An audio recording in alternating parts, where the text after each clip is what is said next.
May the words of my mouth and the meditation of mine heart be acceptable in Yahweh's sight. He is our strength and our Redeemer, and it is in His name, which is His authority, that we pray, praise, proclaim, project, and protect today's message. Aman. Hola, mi nombre es Kofi. ¿Cómo está? Bonjour, je m'appelle Kofi. Ça va? Ni hao, namaste. Osaya, anakituya, Ohio. I see you.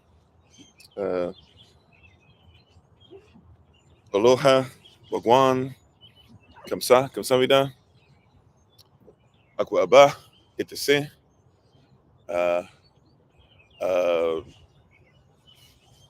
Jambo, mimini Kofi ni nafraku katana na wewe, manut,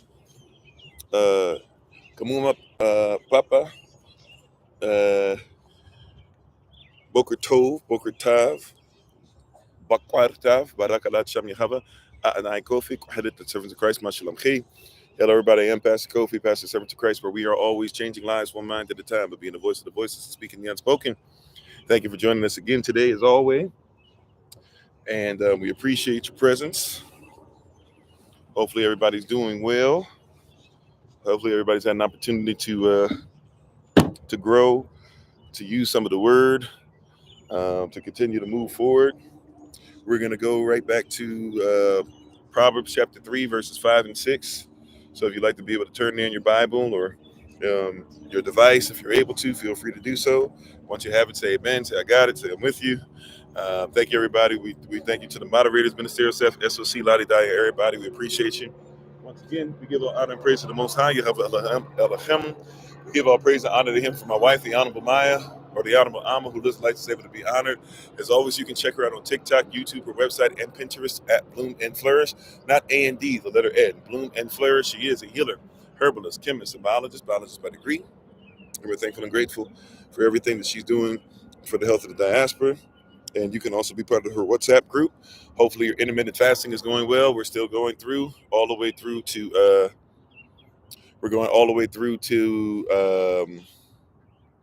Friday evening. That's 6 a.m. to 6 p.m. or from sun up to sundown if you'd like to join us. And we are excited to continue on this journey, including our family fast. So if you'd like to be able to join up with us, feel free to do so. But let's say hello to everybody real quick as we're going to Proverbs 3, 5, and 6. How you doing, Sister Carla? How you doing, Matt Trucker? How you doing, Keith? Sister Knight? Yas, my guide. Sister Betty, Monica, JP, Joseph, King D252, Joy Boy, David, if you're still on with us, Yakov, or Yakov, excuse me, I pronounced it wrong. How you doing, Steve Madden? How you doing, Tammy? Everybody, we appreciate your presence today. Thank you for being on with us as we're in this series. Be safe out there on the road, traveling. Sister Monica, how you doing? Siren Pedals, everybody who's joining us, we appreciate you. How you doing, Brother TJ, Cultural Prospect, everybody. So once again, we're going to go to Proverbs 3, 5, and 6, and then we're going to continue this series that we're on called Reverse Mythology. So once again, what you ever say amen, say I got it, say I'm with you, I'm listening, whatever the case might be. Depending on what type of Bible you may have, Proverbs is in a different place. Shalom, everyone. Say it louder, Mickey. Shalom, everyone. All right, thank you. Amen. So we'll go ahead. Proverbs 3, 5, 6. We'll start off with our Bible pledge. We're going to continue the series called Reverse Mythology. So once you have it, if you want, you can put your right hand in the air or your device in the air or your Bible in the air. Just repeat after me as we do our Bible pledge. So here's our Bible pledge. This is my Bible. This is my sword. And this will I trust. For Yahshua is Lord. No sword of God shall ever be heard. For this is my Bible. And this is Yah's word. Acham Yahweh. Aman. In Yahweh's name, amen. Proverbs chapter 3, verse 5 and 6. It reads as follows. It says, trust in Yahweh with all thine love and all thine heart, and lean not to thine own understanding. In all thy ways acknowledge him, and he shall direct your path, thy path. We've just recited Proverbs chapter 3, verse 5 and 6, where you have a blessing to the readers, the hearers, and especially the doers of his most holy word. You may be seated or go back to what you're doing if you're reverence the word with us, and thank you for doing so. We appreciate you, and thank you for joining us again. Excited, starting to get outside a little bit more. It's been a while since it's been so cold, but starting to be able to get back into things, getting close to the last frost. so we can go ahead and start planting things. Matter of fact, I think we started planting things, or what did we start planting? I think we started planting even the tomatoes and stuff already, throwing some on top of the dirt. So we got those already going and stuff like that. And so excited as we continue to go. So hopefully you guys are taking care of yourself, getting your food together, all that stuff, making sure that you're ready to go.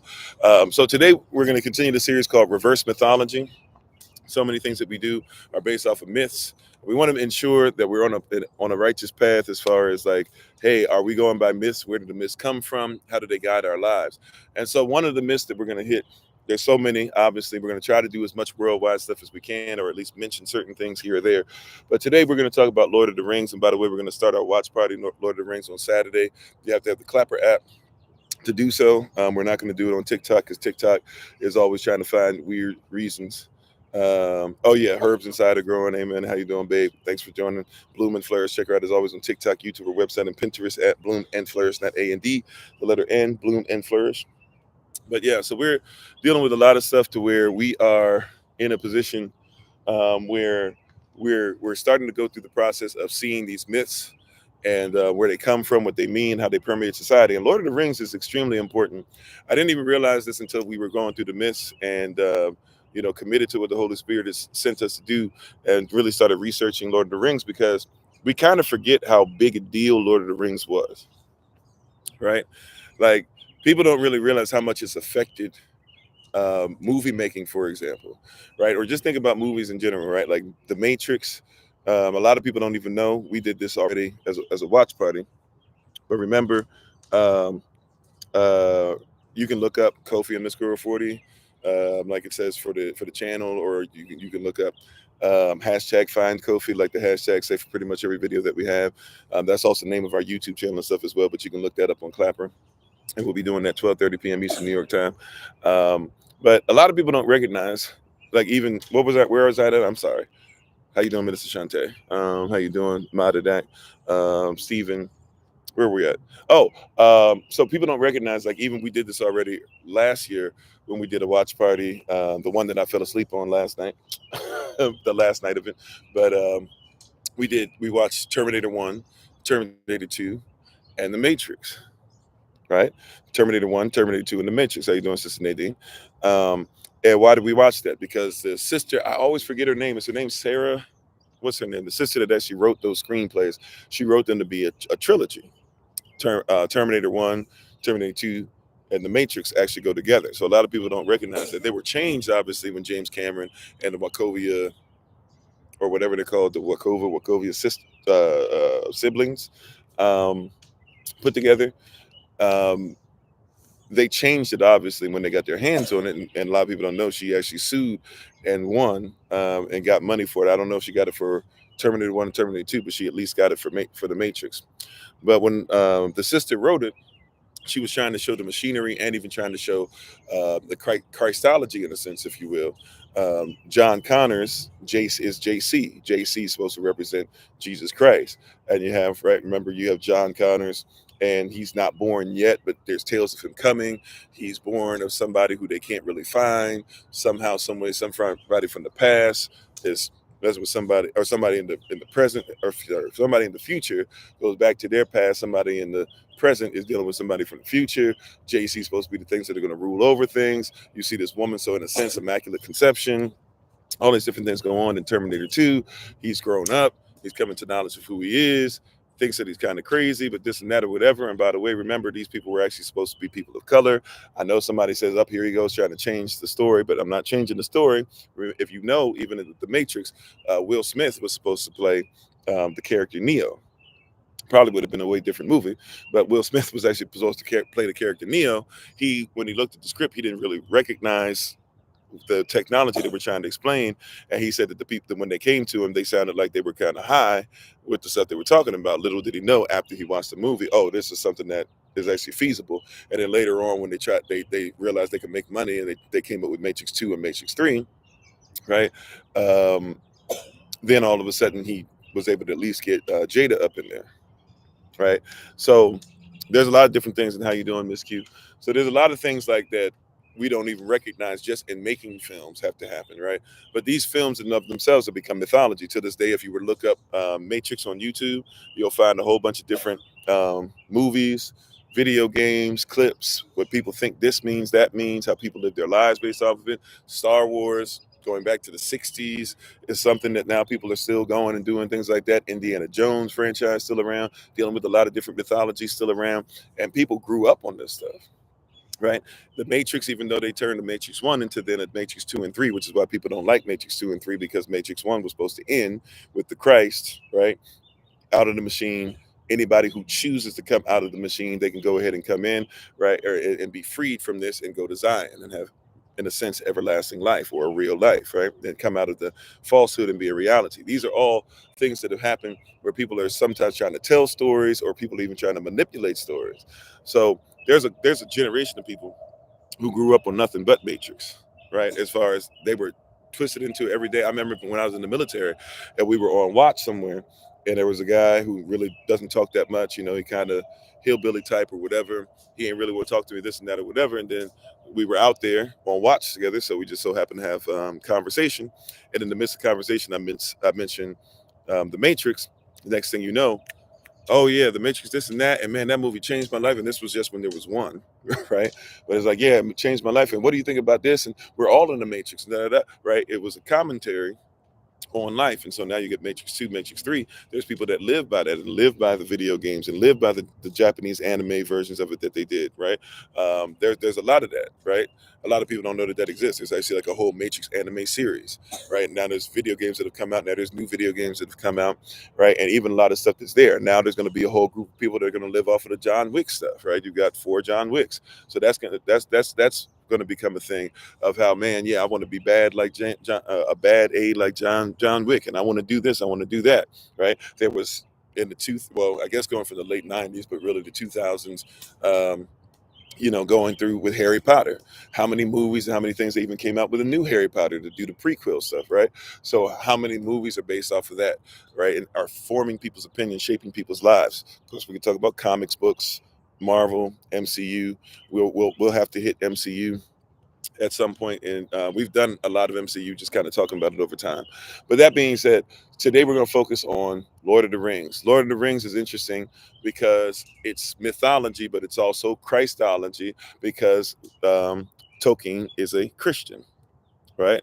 A lot of people don't know this. They just assume, because the whole thing of he must be pagan. And yes, did he have pagan beliefs? Sure. But remember, Christianity is not biblical, right?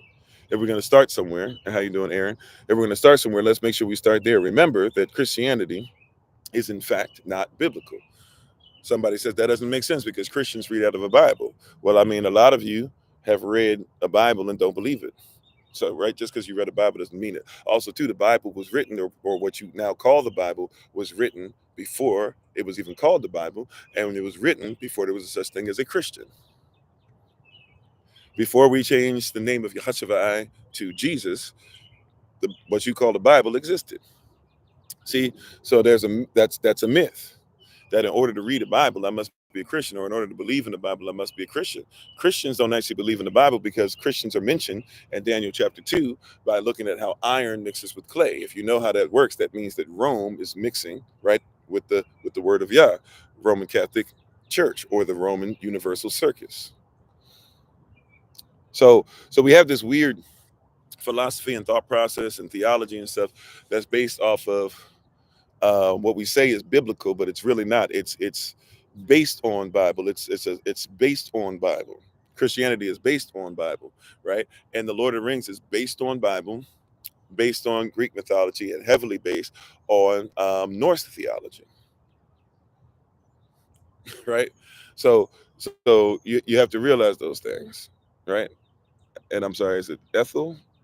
Is it Ethel Renee Watts? Please forgive me. I don't know how to pronounce it. Sorry, but thank you for being on, right? So you have to recognize and realize that when we're speaking on these things, to be honest, Joseph, I don't even be remembering when we go certain places. If I see certain things, some have come from. I actually am missing a whole bunch of them in our travels from last year. They just ended up gone somewhere. So I actually need to replenish at some point. But I don't know. It's different places in our travels. But how you doing, Sister Judith? How you doing, Sister Sage? How you doing, Michael? Shalom to everybody. Peace, peace, peace.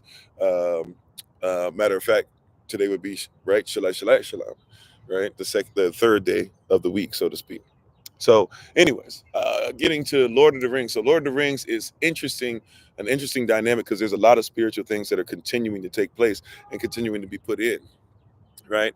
And a lot of people once again have had a lot of their lives and a lot of things that they watch still to this day, right? There's still cartoons out there that have "You shall not pass," right? Boom, right? There's still a lot of stuff that's in, right? There's still a lot of people that were influenced as far as Elijah Wood's character, Elijah Wood himself, right, who played Frodo. He himself is LGBTQ plus, but him and Sam, even though technically I guess you would say they're not, but the way the movie presents it, it's almost like they have a relationship that kind of goes extremely far. Now, some people would say, "Up, that's you trying to put the toxic masculinity spin on it." But when you watch The Lord of the Rings, and by the way, may I say this? I will try my best to mention the book.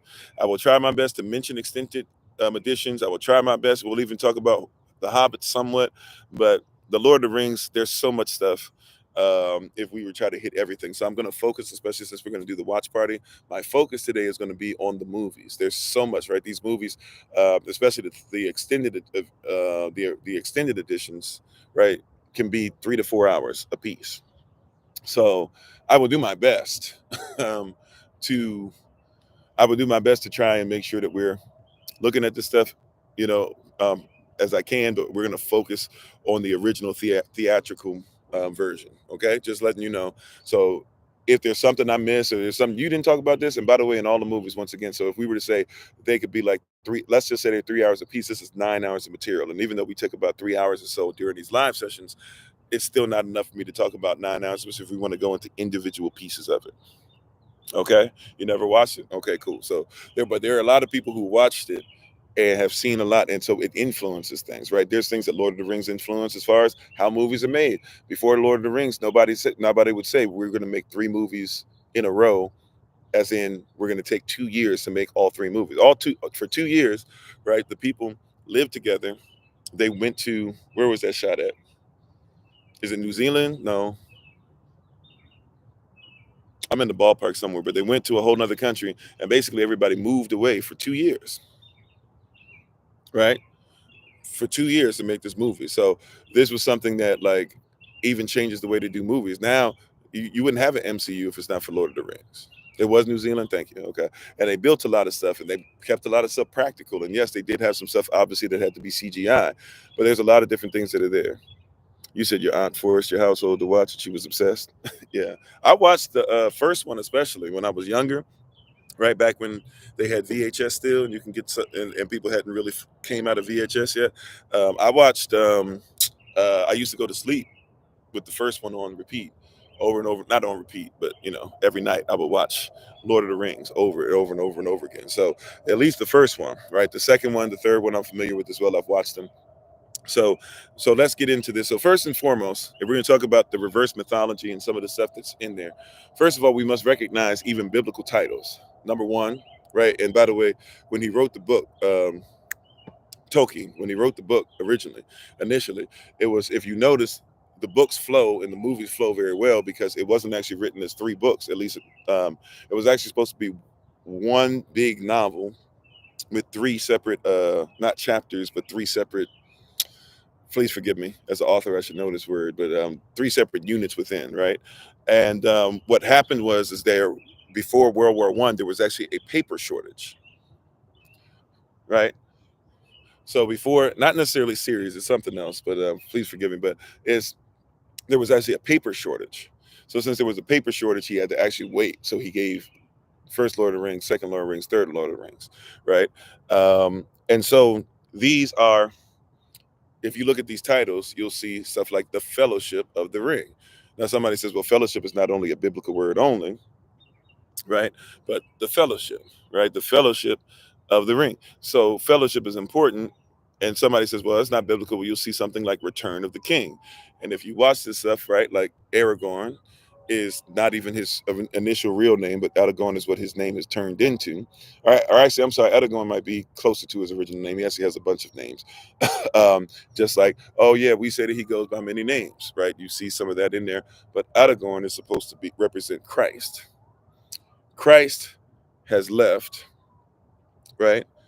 Yeah, 3 acts if it was a play and stuff, but that's not it. I know that's not sequel because that would be saying that he meant to do it on purpose to make it another thing. If it comes to me, it comes to me, right? However, Eragon, right? Eragon is supposed to be what? He's supposed to be the Christ, a Christ type, they would call it when they make movies, by the way. You'll see in a lot of movies, by the way, when Superman flies and sometimes he pauses and he'll be like this, right? Arm stretch. Why? Because he's supposed to be a Christ type. This is why some people forget that his story is actually really based off of Moses, right? Because he came over, Superman comes, he leaves Krypton. Krypton's about to blow up.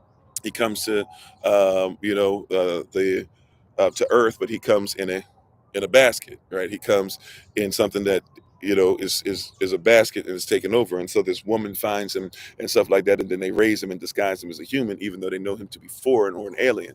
He's actually originally a Moses type, and he was written by Jews because Jews at the time he was written, the two Jewish authors, the two Jewish comic book creators that created him because they felt like Jews had power, had money and stuff, but because people hated them so much, they had to hide themselves in everyday society, right? But also they mix and match theology or mythology. They're getting to mythology stuff. So he also is not just Sol Invictus, the sun makes him well and all that stuff, right? But also he's not just Kal-El if you're dealing with certain angels and stuff that are mentioned, but also he's a Christ type. So when he flies, you'll see this.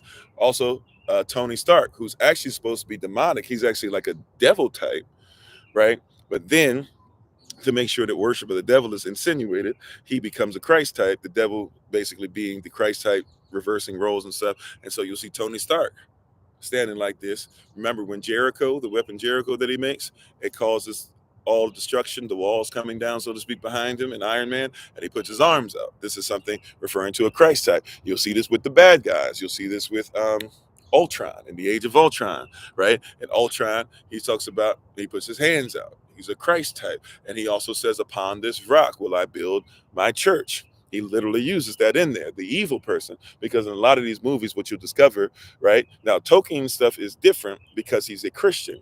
So since he's a Christian, he's going to actually say there's got to be righteous and there's got to be evil. But a lot of these myths, especially because of the cultures they come from, there is no such thing as righteousness or evil, right? You can just do whatever, or evil is respected more than righteousness. Tolkien, though, in the Lord of the Rings, you're going to actually find he makes it very distinct. There's a righteous side, there's an evil side, right? He's not going to change too much on that, right? He's going to still dabble in, well, what is righteous and what's evil? But for the most part, look, there's righteous and there's evil, right? You said Vision called himself I am. Yeah. And by the way, and that's something that's just common. I am inevitable. I am this, I am that. That's what Thanos says in the movies. These are just common terms that are going to be used. A lot of them because the writers are influenced by Christianity. A lot of them because they're trying to say that I am is anybody can be I am. Remember, a lot of you are just trying to be gods, right? If that's not you, don't take it personal. If the shoe fits, wear it. If it doesn't, take it off, right? But a lot of people are out here trying to be gods, right? You're instead of being Elohim like, instead of being a son of Elohim and being a fellow heir of Yehoshua, right, and being led by the Vak HaKodash, a lot of people are trying their best to rule themselves, right? So, but you're going to see a lot of symbolism in it when we do so those of you who haven't done it, when we start this watch party, we're just going to have to go for at least 9 to 10 weeks because that's how long these movies are. We're not going to watch 3 hours at a whole time, right? We'll do like an hour, then we'll do an hour and an hour like we did last time. But it's going to take us a while to get through this, okay? But we'll go ahead and once again, make sure you have the Clapper app, right? Look for us Kofi_Ofori or go on Clapper, CLAPPER, literally Clapper, right? You remember the old clap on, clap off, the Clapper? That thing is spelled the same way. So look for the Clapper app, and then when you go there, look up Kofi_Ofori or just type in hashtag find Kofi. You should be able to find us. We started putting our stuff out there. Brother TJ started putting some stuff out there as well. Thank you, Brother TJ, for doing so. I kind of shared that already, and we've been putting it out on our platform. So feel free. to go ahead, right? But we'll start that on this Saturday coming up, 12:30 p.m. Eastern New York time. But once again, just keep a watch for it. Look for it on different platforms, whatever. Look for it on YouTube. Look, it'll be on TikTok. We'll give all that stuff. We'll make a flyer for it. All those things. Okay. So, but we're gonna focus on the theatrical version, and we must recognize that you have it. So you have somebody who represents the devil. Matter of fact, this devil is a fallen angel. Now, this is me getting into the book a little bit, but we got a tiny bit at least get into the book, because if we're not honest, or at least we don't show things of the book, we won't know what some of this foundational stuff is, right? Books for movies are kind of sort of like lost books for us, right? Like, we realizing there's a lot of stuff in the Testament of Job. We're realizing that maybe we shouldn't think of the book of Thomas as being this because it doesn't meet certain criteria. Maybe the thing about Thomas, where there's the other thing about Thomas, where supposedly Thomas writes about the birth of Christ and all that, or the childhood of Christ. By the way, if anybody's read it, I just want to go ahead. I kind of mentioned this last night, but if I can just stick a pin in this real quick and make sure this is brought up. How you doing, Brother Ali, and everybody coming on? If I miss your name, charge to my head, not to my heart. Thanks for joining us on the podcast, coming over from Facebook, YouTube, TikTok. We appreciate you. But let's. But I want to put this out here real quick, because I kind of mentioned it earlier. Holy Spirit is kind of, I feel us unction to make sure that we do bring it up.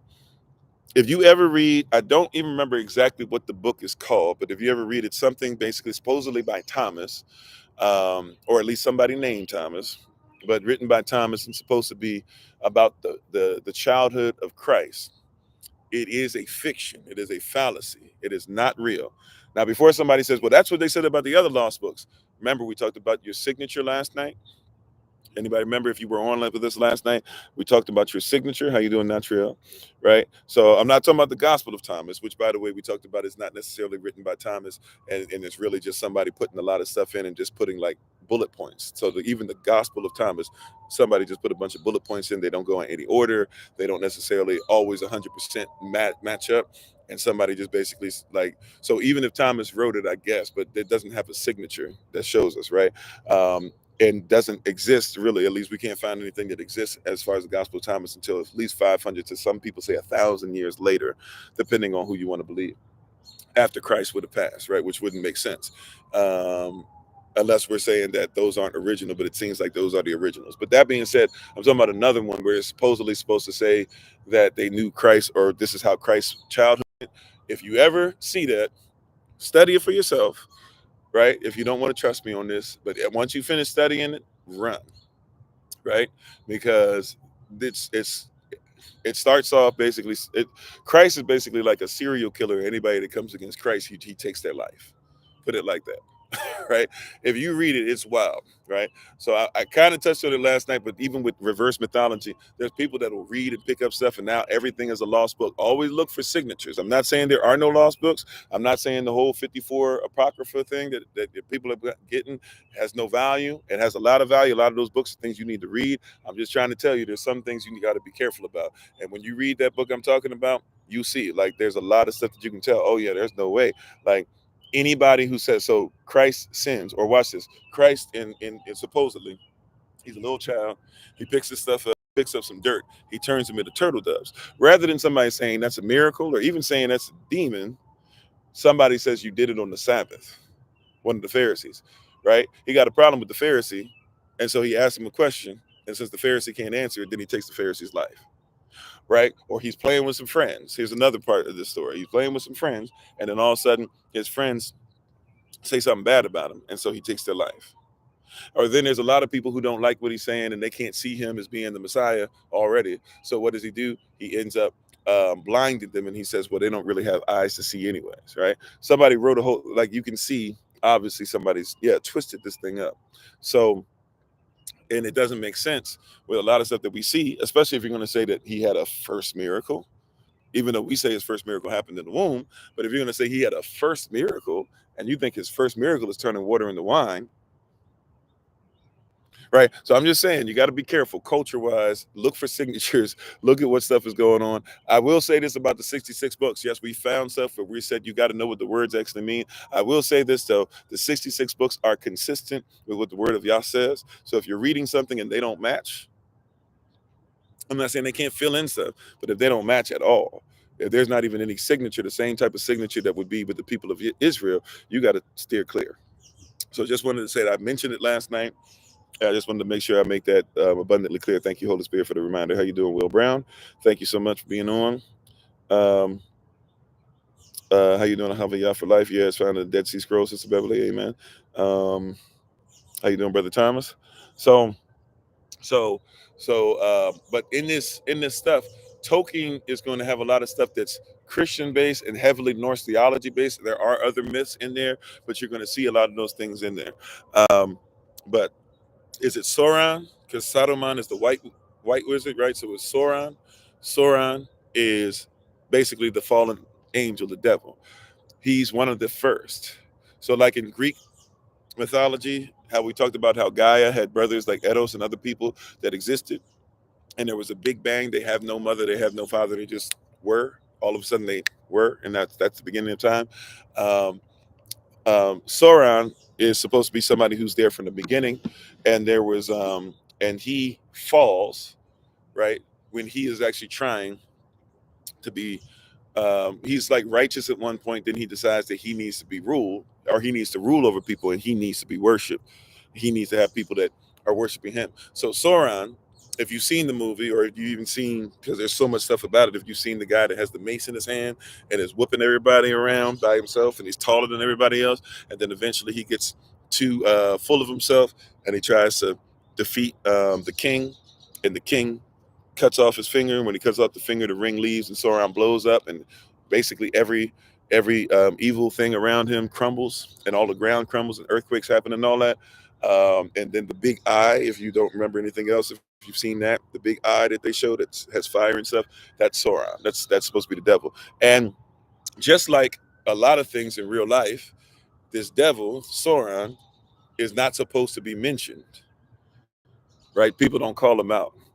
Matter of fact, so since he's been defeated, which you find out later he has not been. But since he's been defeated, why would you think anything of him, and you don't give him any time? So you don't call him out on certain things, but there's people walking around with his essence, with his presence, and apparently he had people or orcs who were with him. Now the orcs are a very interesting dynamic. There's two ways you can look at the orcs. Orcs are either black people, because remember in the original Lord of the Rings trilogy, there are no black people in them. You're right. And it's Middle Earth. Middle Earth is like Aesir, like what you call Asgardians in the Marvel comics. In the Marvel comics, they made some of them black to appease you, right? So that you wouldn't think that but they learned the lesson, because eventually black people started saying, how come there's no black people in Lord of the Rings? And if you notice, when the second version of Lord of the Rings, when they did the prequel and made the book The Hobbit, and they turned it into 3 movies, they had black people in that one, right? So you can either look at them as black people, or to be honest, I'll be honest. I actually think more so you look at them as what they should be, which is other fallen angels.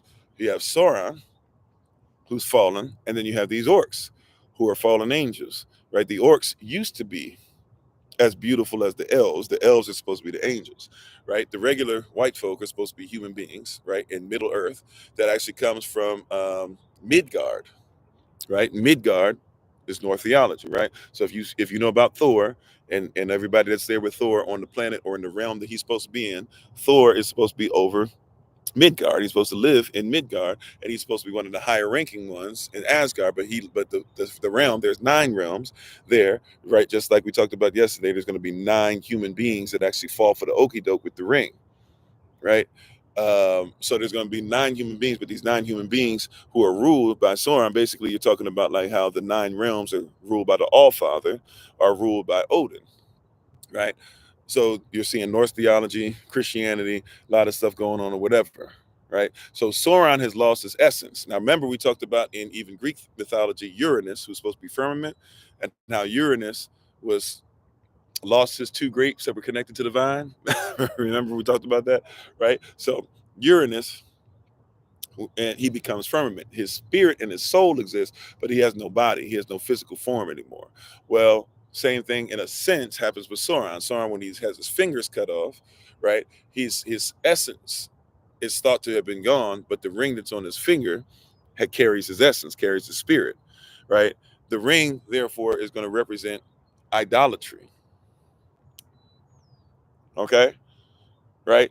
To not idolize something, because if I'm idolizing something, it's not of the Most High. That means that it leaves an opening for what?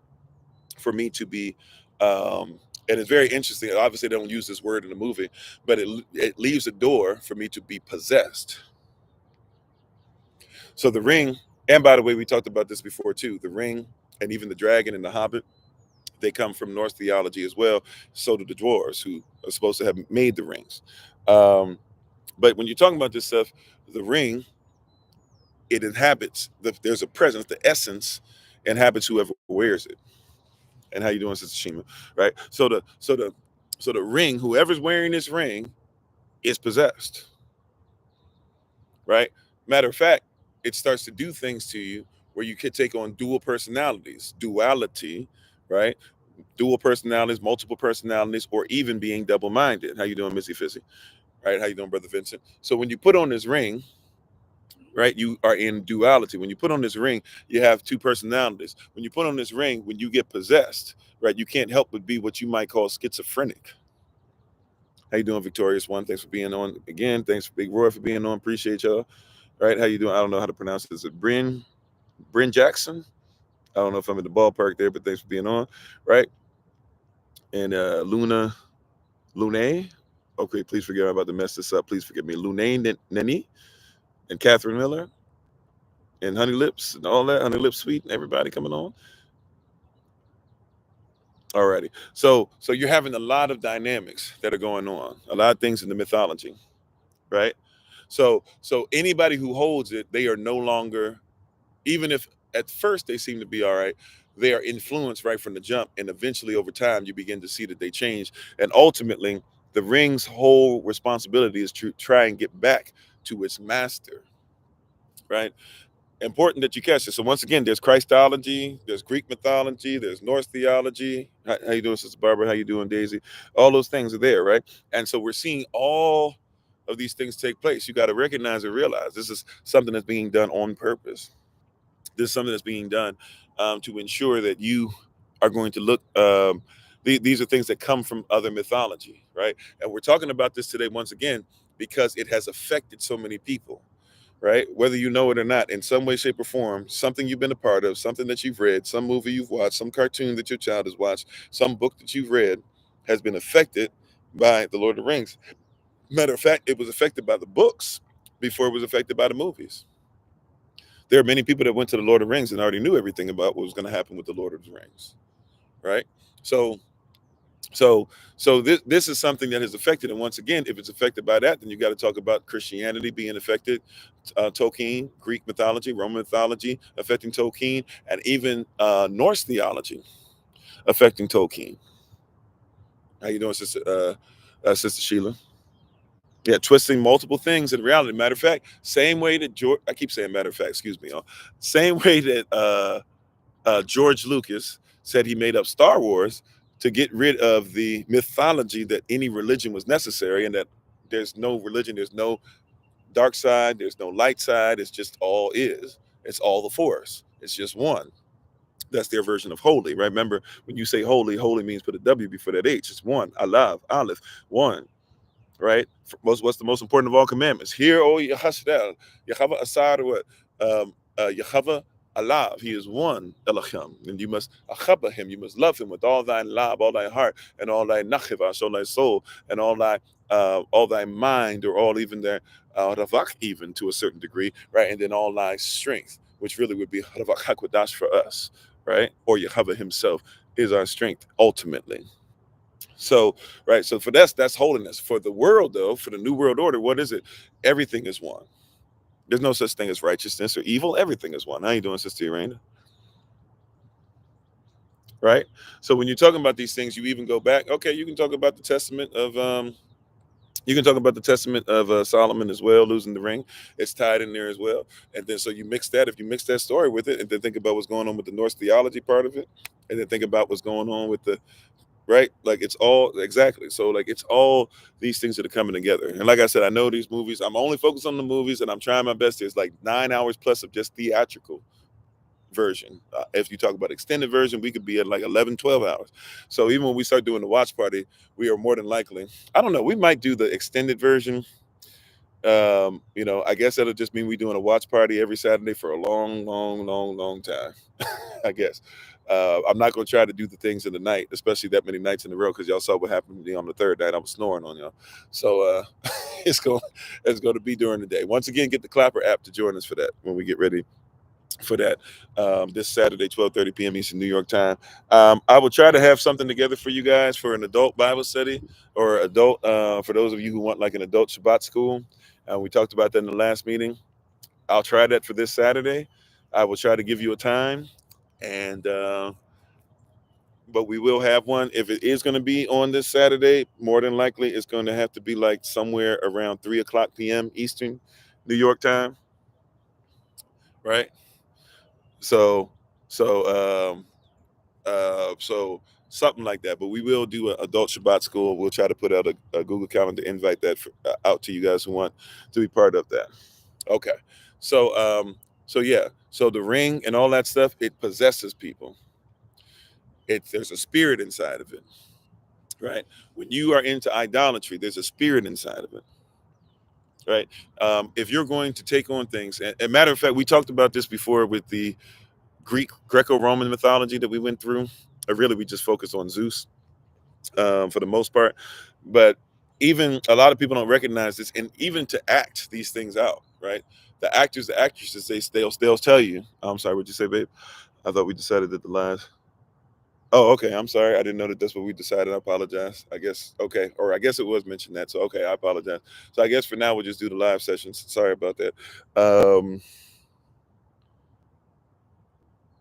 I'm sorry. We're Okay. Well, okay. For now, no Shabbat school for the adults. The live sessions pretty much right now. We're doing the live sessions at a high level, so that should be enough stuff for the adults for right now. And if we do something for you guys, we'll do something later, but we'll figure that out down the road.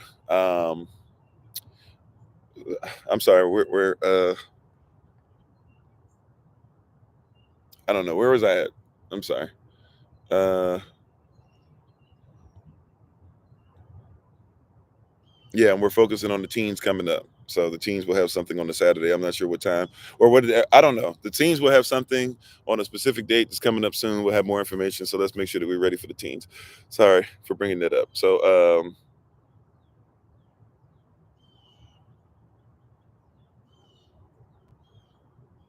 I'm not sure where we at. The actors. Okay. Um, Okay, we talked about this a lot when we talked about the Greco-Roman stuff. When we talked about Zeus, focused on him. We focused on him on Saturday and Sunday. And when we focused on him, we talked about how a little bit about Nero. And one of the things that was really off-putting about Nero was that started to um, Nero started to what is it? What is it? I'm sorry. Oh yeah, Nero was somebody who was raised by an actor because his mother thought she was going to be offed by her brother, which was Caligula. And so since she thought she wasn't going to make it, she didn't even bother trying to raise Nero, who she left as a single mother with as a new or pretty much a newborn child. Once she realized Caligula wasn't going to take her life, and once Caligula ended up having his life ended, then she started making sure that she got in with her uncle Claudius, and then eventually was able to get her son Nero to get on the throne, right? And Nero was not raised by his mother; he was actually raised by an actor. And somebody says, "Well, who cares if he was raised by an actor? What does that mean?" Well, back in those days, back in those times, actors were actually considered to be, and I'm not kink shaming, slut shaming, doing whatever like that. I'm just giving you a fact, right, and giving you some context with it. An actor back in those times was considered to basically be on the same level as a prostitute.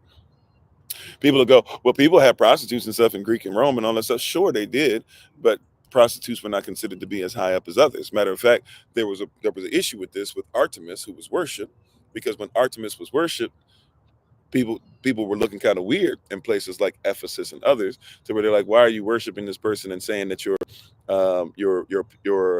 priest and priestesses have to be involved in all this sexual promiscuity, right? So so it wasn't necessarily accepted, right? Like there's a lie. I'm not saying anything against if you're LGBTQ plus. I'm just telling you context. Just like there's a lie, be careful if somebody's even if that's who you are, be careful when somebody represents you with a lie, because a half truth is still always a whole lie. So they'll tell you, well, it's acceptable in Greco-Roman times, and we're still very Greco-Roman. So why it was a safe Greece was a safe haven for the LGBTQ plus community of its day. It was not. In fact, if you read a lot of literature, you'll find that they were homophobic. The people who had power, they were able to do stuff. Remember, like even a platonic relationship. Plato, who had power, said that he thought the worst relationship was between a husband and wife. He thought that the best relationship was between a man, excuse me, who was like in his 40s, and a little boy who was like in his preteen years. For educational purposes only. How you doing, Minister Tamara? If I didn't say so already, right? So just remember that even though somebody might feed that to you, that's not exactly how the stuff went. And people kind of looked at him sideways. And by the way, something that we don't talk about a lot is that Plato, at the end of his life, actually was saying, I was dead wrong about that. Marriage is definitely better than doing that. But people still to this day have what? Platonic relationships, right? Now, you might say that's not as mythical as it is what? As it is theoretical. However, can you see how something like half truth, or even something based off of truth, or even if somebody's doing something to say in our culture, this is how we want things to go so that we can change creationism or whatever. Can you see how something like that can still be around? You think that when you have a friend and you and that friend are male and female, right? But you don't have a sexual relationship, you think that that's a platonic relationship. But that's not why your relationship would be considered to be platonic. It's considered to be platonic because you wouldn't even be attracted to them. You wouldn't even hang around them. You would be hanging around men, and men really that hang around a certain age of male. That's that's why that exists, right? Because in our culture, in our society, yes, you my brother, you my sister, right? But we don't do dating, which means that we don't just hang out. The male and the female in the culture, we just don't hang out, right? Like like mad love and respect to all the sisters on here, right?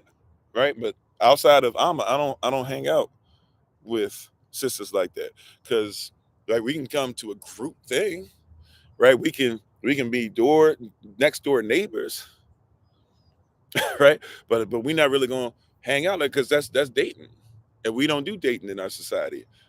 We don't, because we're trained to be husbands and wives, and so you're a wife and a husband before you're even right. You have to be pre-qualified for that. That's just the way it works. And wherever I go around the nation, wherever I go around the world, I will never go somewhere without my wife. If I do, it's got to be an extreme emergency. If my wife ends up going somewhere and I'm not there, or I end up going somewhere on some trip and she's not there, I promise you, like, you know, like I'm not saying my wife has never done like a girls trip or something like that, but I'm just saying, like, if you see me going somewhere and I'm doing SOC business and I'm going to preach and teach and do all these things or whatever, either it's an emergency, right? Or for some reason we're just working in two different places and I got to go to where she is, right? But if you see me preaching or teaching somewhere and she's not there, there's something going on emergency wise. Because that's one of the greatest protections we can have, right? So in our culture, we don't even think about platonic relationships, even the way that the world thinks about it, because that myth doesn't make sense, right? That myth just doesn't make sense. And by the way, right, I told y'all this before, when everybody else was worried about everything during COVID and all this stuff like that, and everybody was losing relationships, my wife and I's relationship went to higher heights than it had ever been before, because we got to spend time with each other. And even when I was busy, like doing a lot of side hustle stuff and doing a lot of videos at that time and pumping out a lot of information, and even when we got for a while, there was probably like a 3-week, 4-week period where I was like barely there at all, like maybe an hour. But when I was there for that hour, we were we were in tune. And then after that, okay, I got to ride here, ride there, where I was doing the side hustle stuff, putting out 30, 40, 50 videos a day on different platforms, right? But we were together. We were united. We left from one part of the country because we knew we couldn't live the way we wanted to because of all the stuff that they were closing and everything. And we went somewhere else where we could have freedom, right? So in our culture, the whole dating or spending time with you or being one-on-one or this and that or whatever, it don't make sense, right? So if I'm gonna pray for you in person, My wife gonna be somewhere. You know, when we do, if we do the men's meetup that we're trying to put together, by the way, brothers, don't forget we're going to meet up on Saturday, 7 p.m. Eastern New York time. If you want to suggest places for us to be able to go, feel free. Also, too, we're going to do some Q&A just for us on that Saturday. We have Q&A for everybody on the live session on Sunday, but for the brothers on our Zoom meeting, we'll do that 7 p.m. this Saturday. So if you have an idea of where you'd like to try and meet up, let's try and hear them. If not, I'm gonna just come up with something, and if you can make it, cool. If not, cool. Right? I'm gonna be there, right? So, because y'all told me y'all wanted to meet us, so we're gonna try and figure this out. But and for the sisters, don't forget, you need to have your $100 down payment if you're going on the Women in Red cruise, December 6th through the 9th. Alrighty, and you can get in touch with our secretary, Sister Renee, and we'll give you her information. If you need to, just contact us, reach out to us, we'll get that to you. But in all this stuff going on, right? Even at the men's meeting, when we show up, even at the men's meeting when we come together, guess who's gonna be there? She might not be in the room for certain things that we're doing, but guess who's gonna be in the building? You hear what I'm saying? She might not be in the room when we get there, but guess who's gonna be in the building? Guess who's gonna be in the car on the trip with me? Guess who's gonna be if we end up having to fly, whatever, however way we get there? My wife and my son too. Right? When we go to minister in on June 22nd in Atlanta, Georgia, or whatever, when we show up, guess who's gonna be there? Right? How you doing, Emmanuel? Appreciate you. Right? That's the way that this works. Right? Togetherness. That's our culture. So we got to reverse the myth. See, where you get dating from, it doesn't even come from y'all. Right? That's why we really wild when we date. The Nigerian, when he dates, is really wild. You know why? Because he was originally Ifrit, which turned into Ifrit, which turned into Hebo, which turned into Igbo, which turns into Igbo. And when he was Ifrit, which comes or Ivre, which comes from Avara, which comes from being Israelite or Hebrew, right? He wouldn't have dated. She wouldn't have dated. So now when we get into this dating thing, we don't comprehend how to really do it right. We do some wild stuff, and on top of that, then you put in the colonized mind, and it's a recipe for disaster. You got to reverse the mythology. You see that?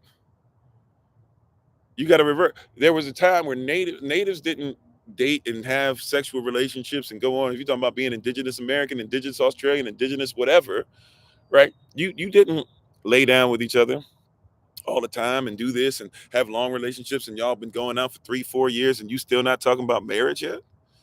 That doesn't make sense. That's a waste of my time. Can I be honest with you? That's a waste of my time. Elder Alma and I, when we first met each other, we were both talking about marriage, had a long conversation about marriage, and then from the jump, pretty much, hey, okay, how we gonna make this work? How you doing, Donovan? Like that's what it is. I don't need, especially as a man. Can I be honest with you? Especially when I'm in my work, because that's what we're supposed to be, and we're supposed to be in our work before we see and find a wife. When I'm in my work is this: I'm submitted to the mission of the work. Remember, a man without a mission is a dangerous man, right? And so I'm submitted to the mission of the work. And when I see a wife, right, I say, oh, okay. Let me study. Let me see what she's doing. Let me ask questions. Let me see how her family rolls. Let me see what she does within her own work. Let me see what her vision is as well. Okay, cool. Well, if these things match up, then let me introduce myself. Let me talk about this, and let me talk marriage from the jump. And then the community comes together, society comes together to go ahead and say this marriage is worth it. And then in our culture, we would actually get our paperwork done then, right? When we're betrothed, and she will prepare herself for her husband, and I will prepare a place for my wife. And when my father, or even if it's my spiritual father figure, if my physical father's not there, but when my father says the house is done, that's why no man knows the day nor the hour except the father. When my father says it's done, he says, go get your wife. And then the community, the society knows what's about to happen, and everything stops, and we rejoice, and we party, and at some point during the party, my wife and I will go away, and we actually become husband and wife by laying down with each other. And that is the second part of the contract, because then her father will walk in and grab the sheet. The same father I've also given a dowry to and stuff like that. He will grab the sheet, and then he'll bring it out, and he'll show it to everybody. And her blood, right, hymen broken, and my blood, the semen, are both on the sheet. That's a blood covenant. You know how when y'all were children, I'm not trying to be perverted here, but I'm just trying to give you an example. Some of y'all did blood brother stuff. Y'all cut your fingers. I never really did it because I thought it kind of gross, but people do stuff, and we're blood brothers and this and that or whatever. Or maybe you've seen it in the movie, right? That's a blood covenant on the sheet. And if at any time after that you want to go ahead and get a divorce, you got to come see her father, and both of y'all got to sit in front of him, and he's gonna look at y'all and say, your blood, right, is on the sheet. Literally, I held the sheet. Your blood is in my hand. Your blood is on my hands. If you don't give me a righteous reason, I can't live with the blood on my hands. You got to tell me why this doesn't work. You said your dad did that with your stepbrother, Emma, right? This is cultural. So the whole dating thing doesn't make sense. So that's why I'm saying, when you hear some of these terms, just be careful, because you get all these people saying this stuff, but those are myths. That's not how we operate. That's why it doesn't even make sense for us when we try to date. That's why we sitting up here. Well, black men, when they date this, and black women, white people don't do this, and Asian people don't do it, because you're not white, you're not Asian. Well, everybody, you're not that. If you natives didn't just run around and having this one and this one and this one and this one. If you worthy of each other, then you get married, and you have to be worthy of even being considered for marriage, because in our culture, marriage is not between it's not between a child and a child, an adult and a child, a male and a male, a female and a female, a man and a man, a woman and a woman. Even it's not in between a man and a woman. Marriage is not between a man and a wife. Marriage is not between a husband and a woman. Marriage is between a husband and a wife. If you're not both qualified, you shouldn't even apply. No need to apply. You said, okay, what would you lay with someone and have children with somebody and stay with somebody if you're not happy? Why does my happiness only come with how many times I can lay down with them, have sex with them, go out on dates with them, stuff like that? Why does that determine my happiness? That'd been my question back to you. No shade, but I mean, since we're not going to start with hellos and stuff, let's just go all the way into it. Why is my happiness only determined on how many times I can do that? You said it's not marriage through the court legally. That's not true. You can have marriage through a private contract. You don't have to register your marriage with the state. You don't have to register your child with the state. Your child does not have to have a birth certificate. Your child does not have to have a social security card. You don't have to have matter of fact, because I'm a pastor, right? And I can do it privately. Churches do this all the time. You just don't know it's called this. I can take a birth certificate. Instead of having a birth certificate, a child can be dedicated, right? And when I dedicate the child, I can take their feet and I can take ink on the bottom of their foot. I can put it on the birth certificate. And when I do that, guess what? As soon as I finish putting the ink on the bottom of the birth certificate, that in and of itself is the same. I'm sorry, not birth certificate, but ink on the baby dedication form on the certificate. As soon as I've done that, it's the same level as birth certificate. It's like when somebody fingerprints. And because we have an EIN, we're actually registered as a religious organization. Nobody can tell me otherwise, right? You don't have to register your marriage with the state. You can have a private contract.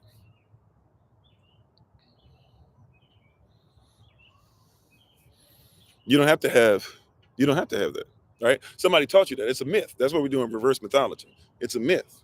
Somebody told you, for example, you have to be an American citizen in order to be in America. You can be a non-citizen national. When you get your DS-11 form done for your passport, read the part that you're not supposed to sign until you're told. Read that first sentence that's on there. The first sentence tells you clearly, by signing this, you can either be a U.S. citizen or a non-citizen national.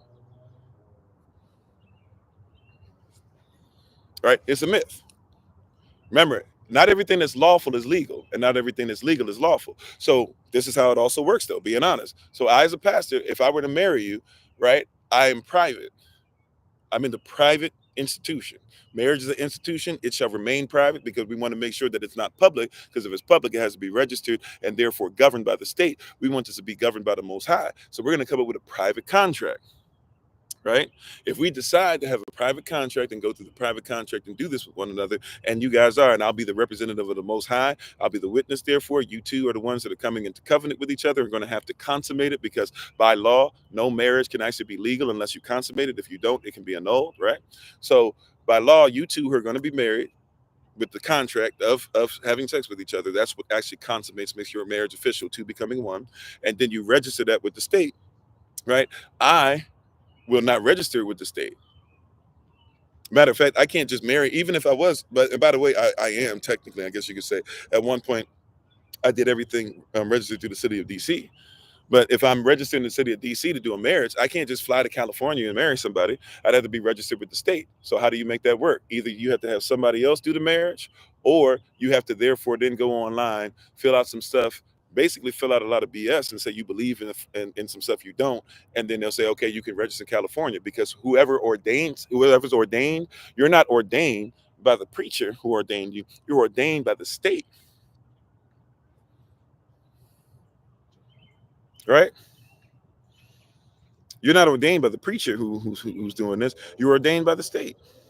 Yeah, we're tricked into attaching ourselves to the system, the beast, the public.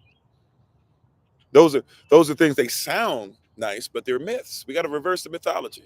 I know we're supposed to be talking about Lord of the Rings today, but we'll get back into it. I promise. Right? And thank you for the love.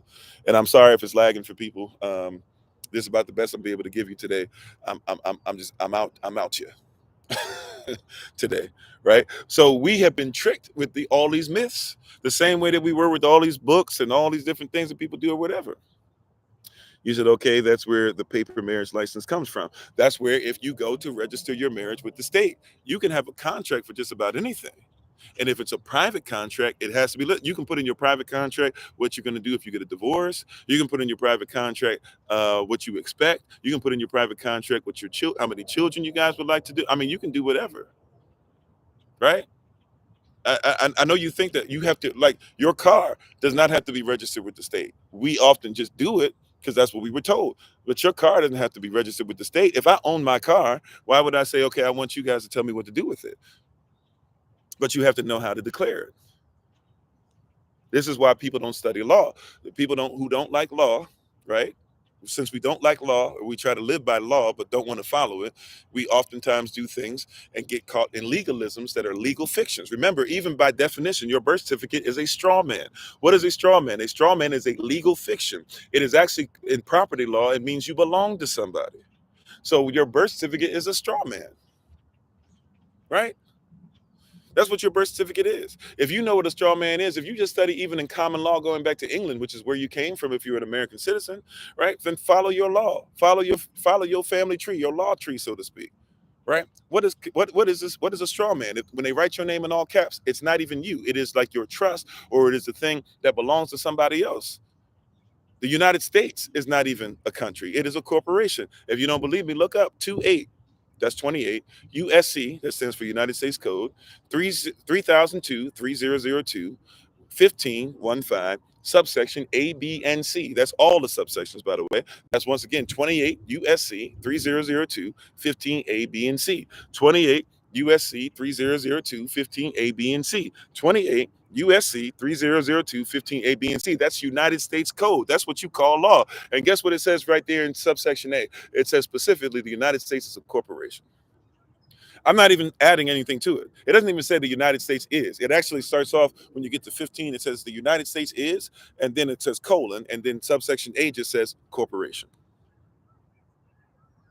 You get to subsection B, it gives you a bunch of things, but I like to focus on this part because it makes it easier for you to comprehend. It says it's a board, right? If it's a board, that's why you have a president, a vice president, a secretary, a treasurer, all these different things, right? I'm not lying to you. I'm sorry, TikTok, you want to disappear for just a second. Hold on. Right? And people don't recognize what they're doing, and then get frustrated when we're trying to tell them the truth. Aman, Salah.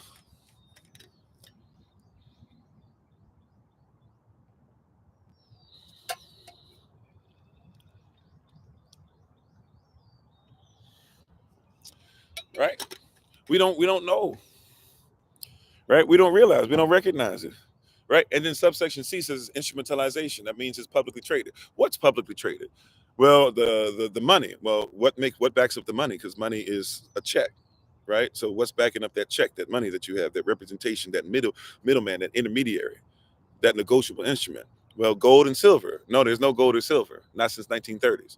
Well, what's left? Your straw man. The same thing that you keep trying to imply, that you got to register with the state. When you were born, Right, really, you're not even born. You talk about your birth because you don't realize how maritime law works. But right in those hospitals that are even shaped like ships, and when you go to certain parts of them or whatever, they even call them certain things. Like you even have some hospitals that talk about bulkheads and things. Bulkheads. I've been in the Navy before. I'm a sailor. So a bulkhead, that's not supposed to be in a regular house or something. A bulkhead is on a ship. You go into the forward part of the hospital. That's ship. That's maritime terminology. Right? We don't even, but people who don't care about law because you've been told not to follow law, why would you care? So legally, yes, you become a fiction. You become a fictitious character. Look this up in your Black's Law Dictionary. And that, by the way, doesn't mean that it's for black people. I'm talking about it's written by a guy whose last name is Black. Look in your Black's Law Dictionary. You'll find something called a natural person and an artificial person. You didn't even know there was the two different things, right? Right? A natural person and an artificial person. An artificial person is a legal fiction. So every time you are on trial, guess who's on trial? Your birth certificate is a legal fiction,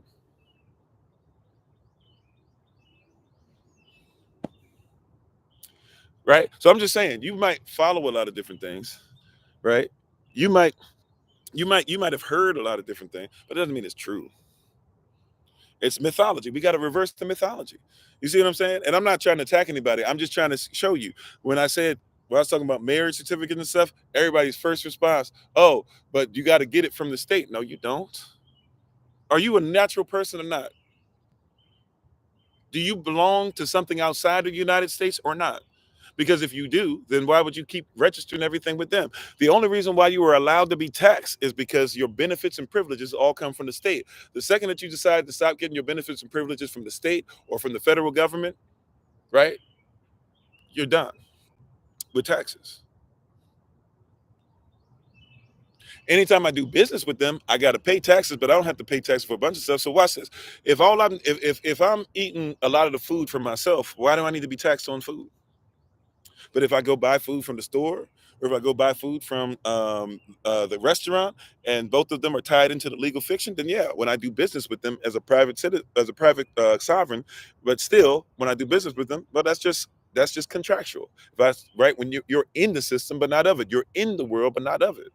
Be ye in the world, but not of it. When I go into the system, by the word world there actually comes from the Greek word cosmos with a K, not with a C. C means physical. Cosmos with a K means the system. So when you go into the system, then yes, be ye in the system, but not of it. So I'll do business, right? So UCC even allows that, right? You go to a different country, you go to it, and by the way, you don't even know a state is a country. That's why your states have capitals. Every state has a capital because every state is a country. If you go to the city of Paris, you don't go to a capital of Paris, right? It's in Paris. It's a city already, right? So you don't even recognize the federal government is the legal fiction, and a lot of your states have decided to even become legal fictions to be able to deal with the main legal fiction. So, for example, if you're let me use California again, and all the states work like this, by the way, right? Um, all the states work like this. You ready? There's a difference between California state and the state of California. Right? Just trying to help you out. Watch this. There's a difference between the state of Mississippi and Mississippi State, right? There's a difference between, the matter of fact, some of the colleges are named after that. You might be able to go to MU or you might go to Mississippi State. You don't recognize the difference, right? There's a difference between New York State and the state of New York. Matter of fact, if you've never caught on to this, they have something called the State of the Union Address. It's not called the State of the United States, though, by the way, just throwing that out there. See, this is why law is extremely important for us to learn, because we're speaking on stuff that's lawful without knowing how law works. You've never seen the State of America address. You've never seen the State of the U.S. address. You've never seen the State of the United States of America address. Why? Because the United States of America is not a state, because by law, a state is a country. Anything that's not a state of the United States of America is considered to be what? A territory. Washington, D.C., look it up in law. Washington, D.C. is not a capital.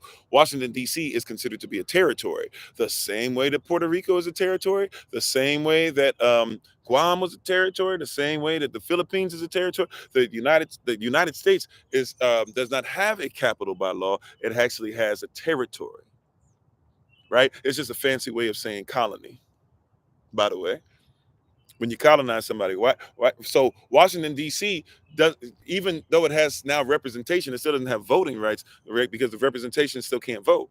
So they make it nice, they make it look nice. But if you're in D.C., so those who live in D.C. or from the DMV, you know what I'm talking about. You got two senators, I think now, and both of them can't vote on anything. They can speak up for D.C., but they can't vote because you're just a territory. If you were part of the United States, people say, well, it's not because you're not part of a state. Exactly. You're not part of a country. Only the countries have the right to vote on it. And the Senate is in charge of the territories. That's why Washington, D.C., even though technically the land is supposed to have been forfeited and given back to Virginia, it still exists because Congress has no ability to have any authority outside of Washington, D.C., and Washington, D.C. has no ability to have any type of existence outside of Congress. So you can't get rid of either or else the whole system begins to fall apart. Matter of fact, here's another one for you. If you were to do your research, you will discover that the actual office, the head office for the United States Corporation is located where? In Washington, D.C.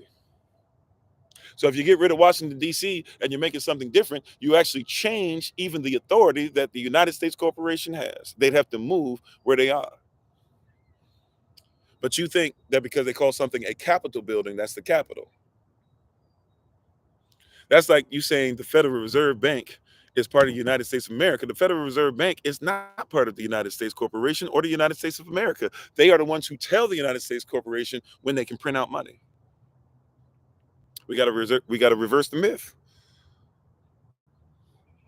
There you go. See the state of an organization, quality of. Yep. See, it's the state of California is different than California state. One is a legal fiction, one is not. One is a country, one is a legal fiction. So the only way that California can actually get stuff from the federal government is they have to be able to be a corporation under a corporation. So they incorporated themselves, became a legal fiction, became a slave that could be under them so that they could actually attach themselves to the federal government so they can get stuff from the federal government. But when they don't want to, then all of a sudden they switch it. They go from being a state of California,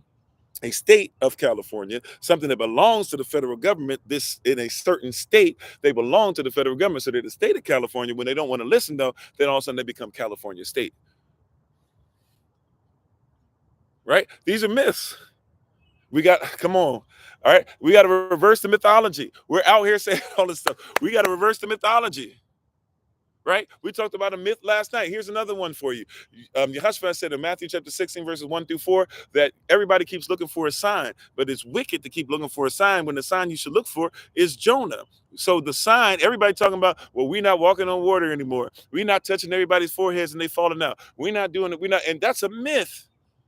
Because your Messiah, read your Bible, it'll bless you. Your Messiah says that the sign you should be looking for is the sign that Jonah had when he dealt with Nineveh. What was that sign? He preached the actual word that was law. And when that happened, things changed.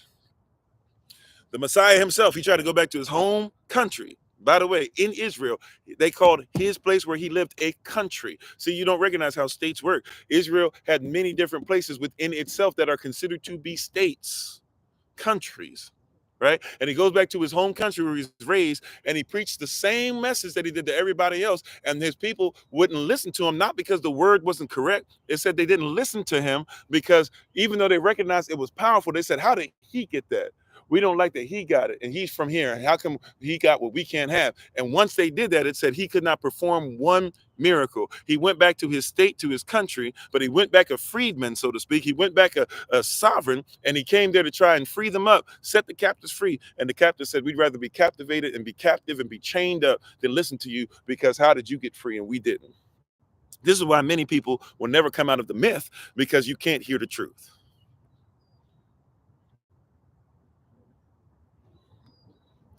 Be not surprised, beloved, when you telling people the truth and they can't even hear you, because they'd rather live in the myth. They would rather incline their ears to fables. This is why we're dealing with this series where we got to reverse the mythology. The sign is the action. If we don't work or act or after work, we never see the signs. We don't see the signs. We don't do the work. Yeah. Amen. How you doing, Loretta? And I apologize if I missed your name. Thank you for everybody being on. How you doing, Loretta? Thanks for being part of the community. Ardale, Yashir, Yashadal, Rich Boy, I think I missed on here. Um, uh, D the trader, not traitor, but trader. D the trader. How you doing, Vince? Thanks for being on. Everybody appreciate you, Noah. If I miss your name on any other platform, shout it to my head, not to my heart. We appreciate you for being on today. I get a little worked up. You said, where am I getting my information from? I'm getting my information. I just labeled them. We can talk about the Bible. We talk about Black's Law Dictionary. We can talk about USC, United States Code. We can talk about UCC, Uniform Commercial Code. We could talk about Google. Look it up. Uh, we could talk about Harvard Law. Um, we can continue to go down the path, right? There's something institute I'm forgetting as well. That's one of the things that I use as a reference point. But yeah, people don't study law. You're taught not to study law. Matter of fact, Christians tell you not to study law. They'll read a lawful Bible will tell you don't study law. So people don't care how law works, and this is confusing to many because we don't want to look it up. How you doing, Acoustic? Feel like long time no talk to you. How you been? How you doing, Pat Green? If I didn't say so earlier. And how you doing, Brandy? Please forgive me. Any names that I missed, please forgive me. Right? Um, um, 00 is it Dana Dane, something like that? Remember me? How you doing? Cornell Institute. Thank you so much. I'm on. How you doing, Brother Thomas? Um, so yeah, you said, would you need to have a home birth to achieve private citizenship? You just need to have something that proves that there's a human being. First of all, the human being itself is proof enough, but lawfully on paper, that won't always get the work done, especially because you have a lot of people that are ignorant of law. So once again, you know, go to somewhere that's recognized. By the way, being sovereign is recognized by the state. That's what I'm saying, right? A lot of people don't recognize being sovereign is recognized by the state. It's also recognized by the federal government. So you got to make sure that you get yourself recognized, even on paper, because all of us, just about, there might be a few of you, but all of us started off being registered to the state, being registered to a country, right? This is why it doesn't say on your birth certificate, it doesn't say so and so born in the United States of America. It never says that. It says what? So and so born in your country, in your state. So get your stuff recognized in your state. Servants of Christ, we are private, right? We are a private organization with our belief system and stuff. We give praise to the Most High privately, meaning away from the public or not part of the beast, not part of the government. That being said, though, we made sure we went to the public, the government, and said, we want to be recognized by you as private. Why? Because that's just respect. And if we come to you out of respect and say, yo, we by your laws, you say that we are allowed to give the Most High praise in how we see fit.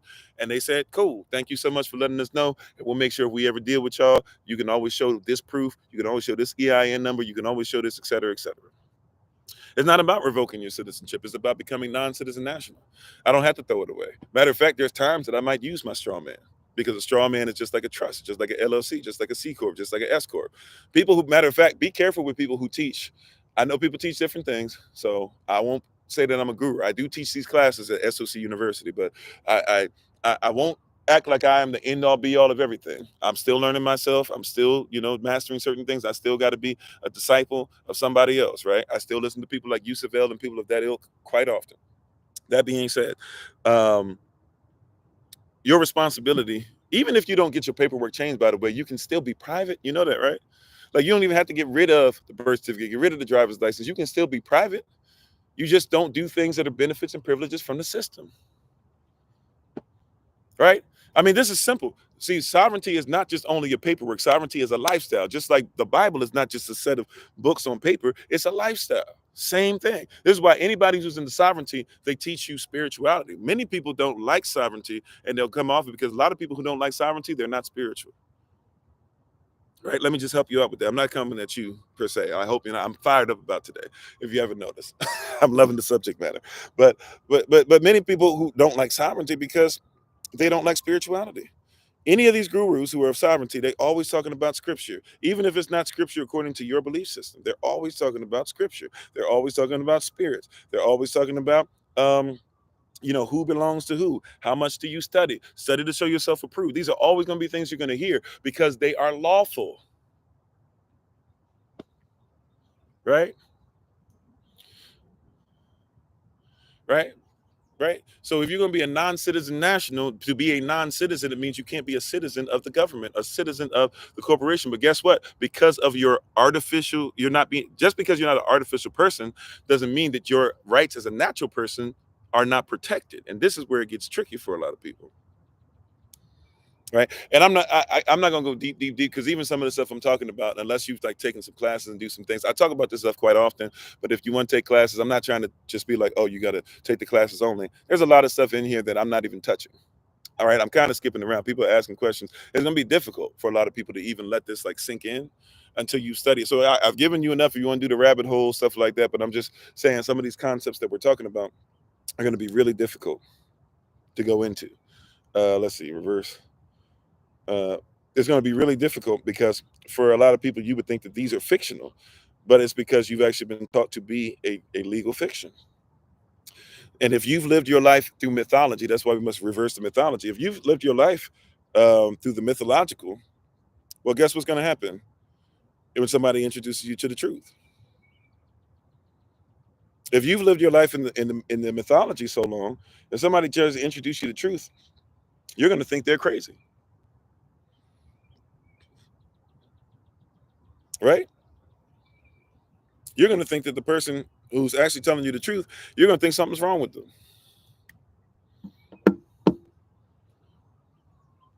right? You're going to think something's wrong with the person who's actually saying, hey, I know you've never seen this before, but check this out. I know you've never studied law before, but have you seen that the United States says it's not even a country, it's a corporation, right?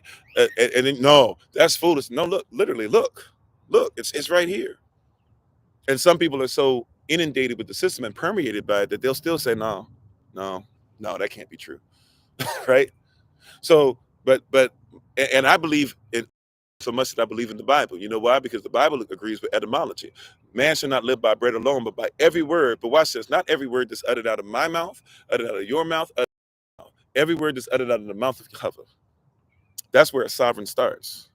That's where your sovereignty starts. Every word that he's spoken over my life, I should have it. If he said I'm supposed to be free, why am I bound? If he says renders him his things, if he says run me my stuff, but I keep having to run, Caesar keep coming up talking about run me that. Everything that you get, run me 50% off the top. Everything that you get, run me that, run me that, run me that. I can't even begin to think about giving not just a tithe to the Most High. This is how it's supposed to work because you're supposed to be building a nation. I'm supposed to be giving a nation stuff so that we can build stuff together. We're supposed to have land, property, develop it. People who are Levites are not supposed to have 9 to 5s because they're supposed to be doing what they're supposed to do to make sure that people are getting spiritual health and mental health and connectivity and family things going. We're supposed to have people who are Judah who work on praising. We're supposed to have Naphtali who works on being athletic. We're supposed to have Benjamites who are out here making sure that they're defending us. We're supposed to have Reubenites that are out here making sure that they look at all of us as being firstborn type situation. We're supposed to have a Simeon out here who's making sure that he's ready to ride or die. We're supposed to have a God out here, a Don out here who's like a judge, right? We're supposed to have all these different things out here. We're supposed to have Joseph that connects us even to Africa. We're supposed to have all these different things going on, but we don't have a community because everything that we give has got to go to Caesar. And never once does anybody say, are we disobeying the law when it says render Caesar thing his, but I got to run Elohim his stuff first, right? How are we going to have people graft in and they're going to be blessed? How are we going to have people that have left Israel and are coming back and they're going to be blessed and we don't have anything to bless them with? We know more about the myths than we do ourselves. Matter of fact, you have become a myth because your parents and your grandparents didn't even want to be African. They didn't even want to be Native American. Some of them would tell you they were Native American, but didn't want you to learn anything about it. Some of them didn't tell you they were Native American until you got older because they didn't want you to try and learn who you were. Because in the society you were going into, they knew that you'd have more problems being who you were than just going ahead and assimilating, not realizing that as you assimilate and as the white man's ice stays colder, it's still getting you in the same position that you are. And you're not even getting better and you're not getting the promotion. You might as well promote your own ideology. You keep looking for all these different people to tell you who you are. You keep waiting for reparations. When is self-reparations going to happen? You keep trying to, you'll go 30 minutes outside of your community to hit a Walmart up. And you don't make sure that you buy products from your own people. This is what the Bible's talking about. Why is this never introduced to us? Why is it? We talked about this last night. Why are we into this myth? If the Lord never does anything again for me, he's already done enough. Why would my father want to stop blessing me? Who taught me that it's okay? The person that's going to stop blessing me? The person that says you'll only reach this high? The person that says, hey, you went to our schools, shut up, stop talking about stuff. Didn't affirmative action give you da-da-da-da? That's not Bible. That's not my culture. That's not how my Elohim works. When we throw him out with the bathwater, right? When we stop saying, look, I have no problem with the Irish taking care of themselves. I have no problem with the Scandinavian taking care of themselves, right? I have no problem with America taking care of herself. I have zero problem with it. Matter of fact, I have no problem with them taking care of themselves so that then they can have a little extra to give to somebody else. That's great. But all of a sudden, you put on a sign on your business and it says black owned, and now all of a sudden you're timid to go in there because you don't want people to think that you're a reverse racist. You're afraid to say I'm a man and then talk about why don't we have any great men? Well, what is a man? I don't know anymore. The myth that that the non-continuance of being yourself is going to bless you is not elevating us on any level. Let me get back. I'm pumped up. Thank you, Holy Spirit, for having your way. I'm getting out of pocket. Let me get back. Let me get back on here. Amen. Mm. Hallelujah. Amen. This word right here, boy. See, when it's Yah's word, it hit different, don't it? I'm just saying, right? At some point, we got to start telling the truth. Pastors, we got to start telling the truth. Preachers, we got to start telling the truth. Israel, we got to start telling the truth. We got to have some, as Elder Amma was teaching us on Sunday, have some self-esteem.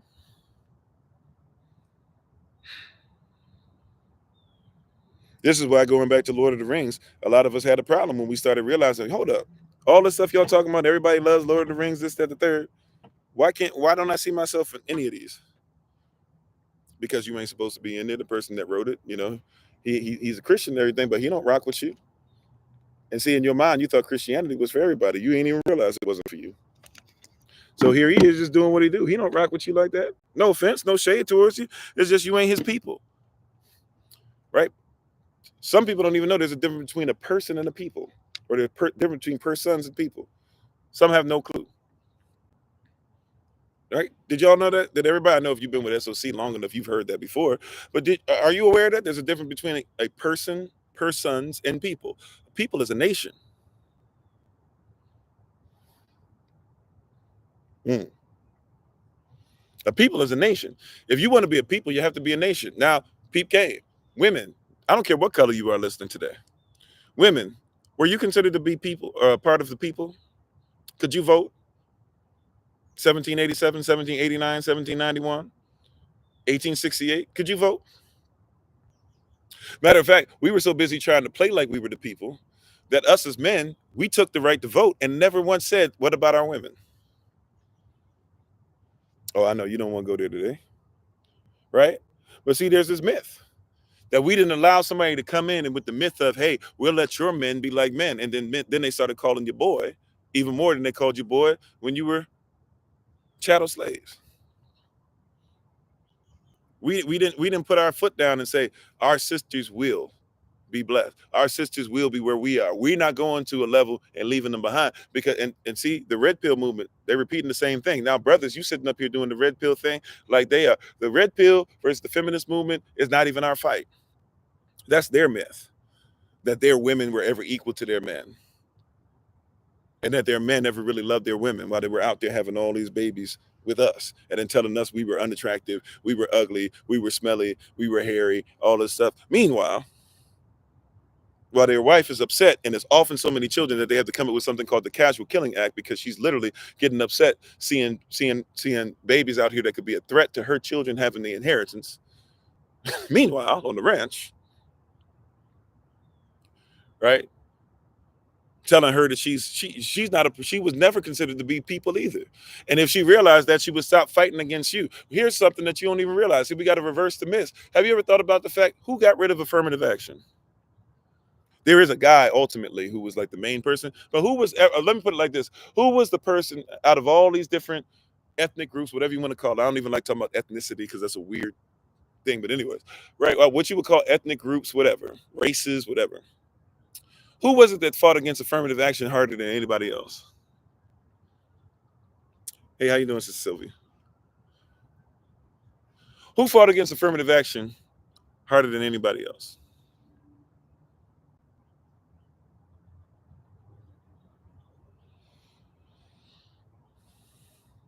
Right? The same people who got more affirmative action than anybody else. Guess who it was?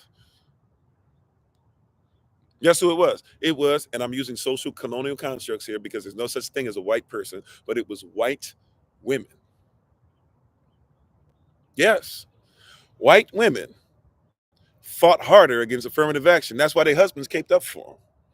White men were the ones that threw you a bone, like, okay, fine, get out of our face, we'll throw you the scraps. It was white women who fought harder for affirmative action than anybody else, or fought harder against it than anybody else. And they got more of it than anybody else. Look at the statistics, not just percentage wise. I'm talking about numbers wise. It was white women. We don't even want to go into the $5 Indian. If we go there, we can go somewhere else too and even increase the number. But let's just go by their statistics, his story, his statistics. White women fought against. So the myth is that, hey, sister, join the feminist movement. We're all about you. We'll just call it something different now. Oh, you don't like it being called feminism? How about womenism? You don't like that? Let's call it intersectionality. And that's not even about you. That's really more so about LGBTQ plus. But hey, we'll bring them in and we'll say that we're all equal. But the reality is you were often my children. That's not my fight. It's a myth. That's not my fight. It is a myth, straight up myth. You didn't fight hard to make sure that there was a black woman in Lord of the Rings, did you? Because that's not your fight. Matter of fact, let's go back to this whole mythology. Even in that, hey, wait a minute, Susan B. Anthony. Everybody loves Susan B. Anthony. I better not hear no black person say anything bad about Susan B. Anthony. Susan B. Anthony was asked, "Would you fight for black people? First of all, black men to be able to vote because we know even though they're allowed to vote, right, and you still don't have the suffrage right, but they don't really get to vote. Would you fight to make sure that their vote actually matters? And would you fight for black women to vote?" She said out of her mouth. I'm not making this up. That's what she said. And I quote, well, I will not quote, I'll come close. I would rather give up my right arm than fight for that beast to vote before myself. Go look it up and see if I'm lying, right? But you can't wait to get to Susan B. Anthony Cohen because she fought for all the women. Matter of fact, here's one of our sisters, a woman who had to come up with something in 1851, is it? 1853, 1851, somewhere around there. Ain't I a woman? Sojourner Truth. Why did she say ain't I a woman? And why is her speech only about 5 minutes long? Why is it so short? Because she knew that there was this thing coming together where they're going to fight for women's rights. She wanted to come. She was speaking on behalf of black people and black women and women in general for a long time. She said, I'm going to show up because we are all women. They wrote her and they said, Sojourner, you better not show up because if you show up, we're going to get you because this is not your fight. She showed up anyways, though, like a lot of our sisters do anyway. She said, I don't care what y'all say. I'm rolling through. So of course we showed up and we made sure she was protected too. We showed up, she listened to the speeches. They were like, they knew it was gonna look bad if they didn't let her get up. She got up there, she kept the speech short and sweet. She even starts off by saying, I heard the gentleman talking about that, you know, take a man should take his coat off and allow a woman to walk on the mud, but nobody does that for me. And ain't I a woman? That's what the speech you think is only about black people. She said, no, and ain't I a woman? She says, I've been a slave and I work harder than any man. And ain't I a woman? She says, I had 13, I believe it's 13. I had 13 children, could even be more. I think it's 13. She said, I had 13 children. And all of them have either died or been sold away from me because I couldn't even make sure that I kept them. And I still worked faithfully. And ain't I a woman? That's what she's talking about. Because they said that her fight for being a woman is not their fight. Now here they are talking about the same group of women who weren't even allowed to be part of their nation, who now they're trying to tell you that they were fighting for your rights the whole time. They were never, right? Watch this. I forgive, but there's certain things I don't forget,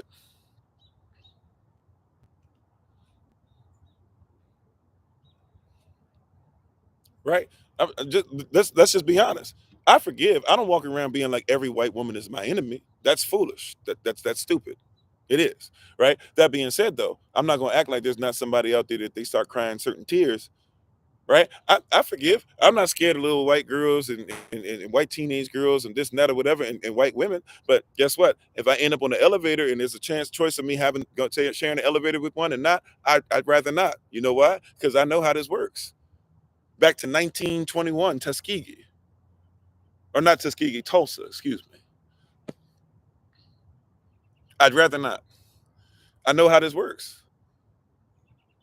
It only takes a tear. You know what I'm saying? To tear you up. People get mad when you tell the truth, but these are myths that we got to reverse. Yeah, the division runs deep because they didn't want him to speak. Yeah, you said no war, but the class war. Okay, fine. So if races are used to define classes, classism is still evil. And if racism is something that's used in classism, then why would we deny that there's racism? I get it. Literally, I'm saying out of my mouth. I know. Watch this. White people had to be taught they were white. They had to be lied to. And because they were lower class and poor, they figured they can go ahead and tell them anything. And they created a whole school system. The school system doesn't even start till people like Thomas Jefferson start to apply certain things to it, right? You had to have money to teach your children, and you had to have money to send them to college and university. And even after that, the school system you know about that didn't even start to the 1900s, especially if you're in the UK, that's new, right? They had to teach you this stuff and get you to believe in the myths. But we got to reverse the myth, right? We have to reverse the myth. You're absolutely right. That is classism. But is racism to divide people based off of race, which if you know where race comes from, it's actually interchangeable with the word species. So when they're saying you're a race, they're saying you're a different species. You guys be talking about there's only one race, the human race. But if you treat somebody like a different species, right, where does the three-fifths compromise come from? It doesn't mean that you're three-fifths of a human being. It means you weren't a human being at all. You were a different species. Go do your research. The South paid 3/5 taxes on property. The North paid 2/5 taxes on property. The South wasn't paying taxes on their slaves. The North was. The North said, "Why don't you pay?" The South said, "It's because they're not even human beings." The North then said, "Well, what about them being property?" They said, "True that. Okay, we'll pay 3/5 since that's the compromise we have." There's no such thing as you being 3/5 of a human being. How you doing, Betty? Right? There's no such thing as being 3/5 of a human being. All right. They're talking about 3/5 human being. They're talking about that you are not even a human being. That's why they pay 3/5 taxes on you.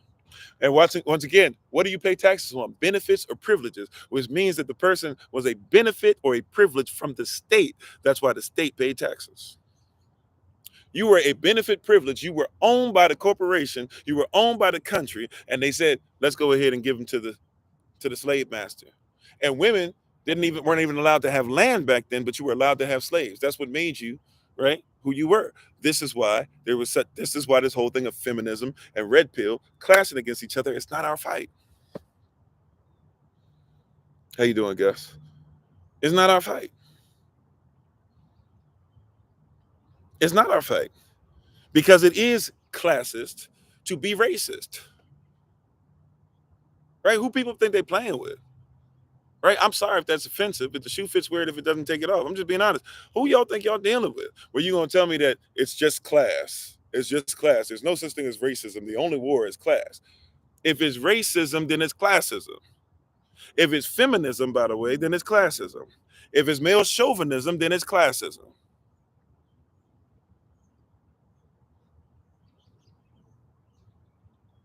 Right? If it's Republican or Democrat, guess what it is? We got to reverse the mythology. It's on that whole Lord of the Rings level, right? Like literally, in the Lord of the Rings, we're not even looking at the classism, the orc. You can't find a white person, but you can find a bunch of orcs. In the Lord of the Rings, you can't find anybody talking about God, and yet all these people are being worshipped. You seen in the movie where on the boat, and there's those two putting their hands out. You probably have to read the book to get a little more information. You said, why can't we leave the corporation completely? You can't leave the corporation till you leave here. Then after you leave here, guess what? You're going to have to leave in your actions. You're going to have to do certain things that are different than the corporation. But not only that, let's keep it a buck. After that, you're going to have to give resources. You're going to have food, water. You're going to have health supplies. You're going to have land, right? You're going to have to separate. Even Israel had to separate. The first thing, even when Israel, remember Moses, when he sent, first things first, Moses is sent. And when Moses is sent, what is he sent to do? It says Moses is sent not to ask for complete freedom. It says, first things first, you need to learn how to worship. That was the first decree. He said, he came to Pharaoh and said, we want to go, please, 3 days journey. That's 60 miles away from any kind of civilization. He says, we want to go 3 days journey, 60 miles away from anywhere else to be able to have time and effort and energy in worship. If you can't worship correct, you're not even going to get to the place where you're going to talk about building a nation. Because do you not know that every nation worships in its own way? That's part of your nation. Do you not know that there's a Christian nation and a Muslim nation and a East Europe and the East or what do you call it? Uh, the Ottoman Empire. You call it the what Christian? The original Christian. I'm sorry, I don't know why this word is escaping me, but you guys know what I'm talking about. The Orthodox Christian, and you have the Western, a Romantic Christian, or the Roman Catholic Empire, which translates to the Romantic Universal Circus, or you have the Protestant Christian, which basically is still under the same Pope, or it has a new Pope, and your Pope now is England, and I'm not talking the King of England, Richard. And I'm not saying that just randomly or just, oh, this is some conspiracy theory stuff. No, like the first Protestant church, right? Not the Protestant movement, but the first Protestant church is under King Henry VIII. You said nobody ever existed in Bible stories. Okay, cool. So Darius never existed. Xerxes never existed. Ramses never existed. Oh, wait a minute, they did. All right, but come better. I'm not even talking about that right now, right? Come with something that's actually what we're talking about, right? Come in with what we're actually talking about, right? Say hello, do something. Show your humanity first so that it can be respected. Don't just disrespect people's culture and belief system and think I'm supposed to attend to yours. That don't even make sense. Get yourself in order. Show love to people. Show the basic human decency, right? Because the myth is that you can come on and treat people however you want, and then people are supposed to take it. We're not doormats over here, right? Worshiping doesn't mean that you get that I'm gonna lick your boots, right? Lick your wounds, and you can come back some other day if you like, right? I apologize, but sometimes you gotta talk to people straight up. So real talk, right? We have this thing where we have all these myths, including stuff like Lord of the Rings, where we don't even think about. Once again, it's Christology mixed with Christianity, mixed with Babylonian stuff, mixed with Norse theology, mixed with um, uh, Greco-Roman theology. And you have all these different mixes or whatever trying to say, how do we make this culture? You have no cultural reference even to see, oh, I know where that comes from. I know where that comes from. Right? Matter of fact, we just went over this yesterday. Even for people that say, oh, everybody in the Bible is a myth, this and that, or whatever. Judges says at about 1260 or so, I might be off in the 1200s BC. In those days, Israel had no king. Go to Kemet. There's a big stone. Read on the stone where it talks about all these people who were in battle and war and this and that, fighting against each other, and everybody has something over their head that in the Kemetic, phonetic, phonetics that are there. When you read it, you'll see and sound it out. You'll see that it's saying that all these people have a king over them, except Israel. Israel there, by the way, in Kemet right now. Which, by the way, that's not new. That's not news to anybody that actually has read hieroglyphs and not just going off of something that's word of mouth. And so, when you read that, you'll discover, you do your research, it's the same time that the Bible says in those days Israel had no king. Right? These are people that you got to reverse the myths. People don't even know the difference between the Red Sea and the Sea of Reeds. If you do, you got to reverse the myths. Who will believe our report? Why is it that all these people are growing up and they know more about Aragorn and they know more about Gollum, and they know more about this one and that one than they do about the Most High. Why don't we reveal the myths?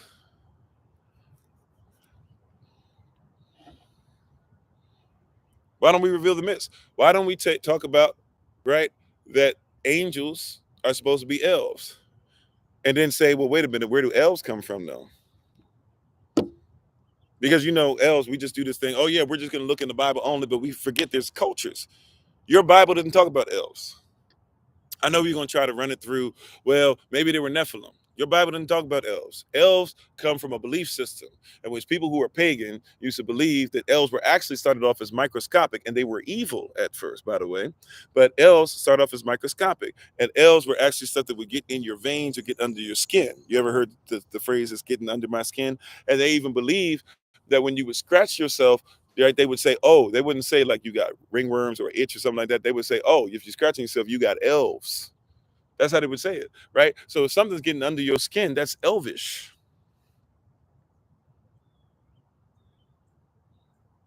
right? But you'll watch something and not even realize what's being indicated. This is elvish.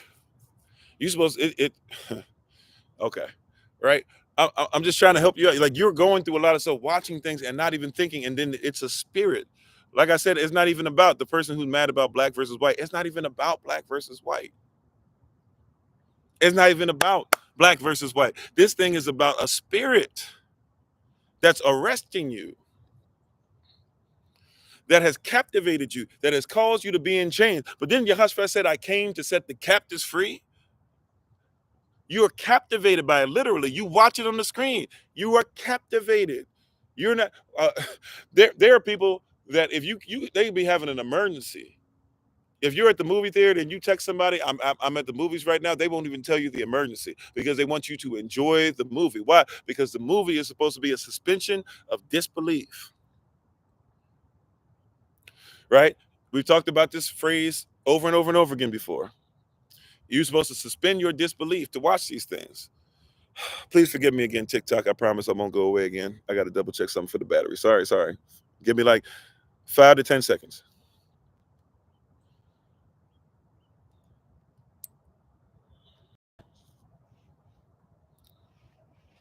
Sorry about that, y'all. And I apologize. I'm worked up today. I apologize. I might be, if somebody takes offense to today, I promise you, I don't dislike anybody on here. I'm just a little worked up today. I'm sorry. I'm a little on fire. I apologize. But sometimes it's like, that's why they say the word is like fire shot up in your bones. Sometimes you start getting into it and you don't know where you're about to go. Right. But so I'm sorry. I'm not trying to yell. I'm outside for I won't say the first time in a long time, but this is first time that I've been able to kind of pick and choose a spot for a little bit, be out here, rest a little bit, be in the sun the way that I really like to, not have to worry about certain things. Everything's cool. We got our stuff together. We got our signal together, all that stuff. It's been a minute. So forgive me. I'm probably just a little excited about what Yehoshua is doing, even in just letting us be outside. Um, so please take no offense. I promise you. Thank you for being on, coming over for the podcast. If you're on Facebook, YouTube, TikTok, we appreciate your presence today. I really appreciate you. I really, really do. Right. But we have to reverse the myths. We must. If we don't do it, who will? At some point, we're going to have to reverse these myths. If we do not do it, who will? If we don't, who shall believe our report? But we're supposed to report what is righteous, right? At some point, we're supposed to say some stuff that's righteous. Who shall believe our report? But if we're not reporting anything, what's going to happen? If you won't report it, will it ever get reported?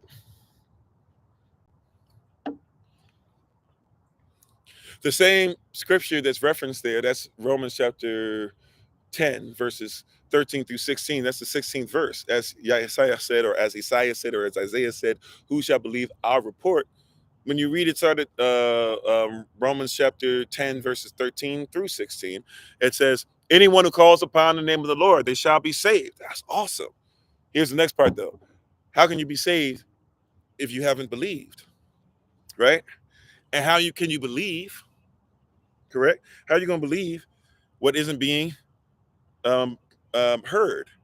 And how can it be heard if it's not being preached?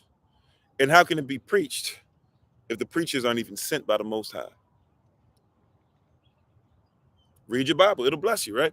Somebody got to do this. We got to take responsibility. Thank y'all for the love. Appreciate you. Somebody's got to step up and start telling the truth and start reversing the mythology and start saying it's not righteous for us to live by the myth.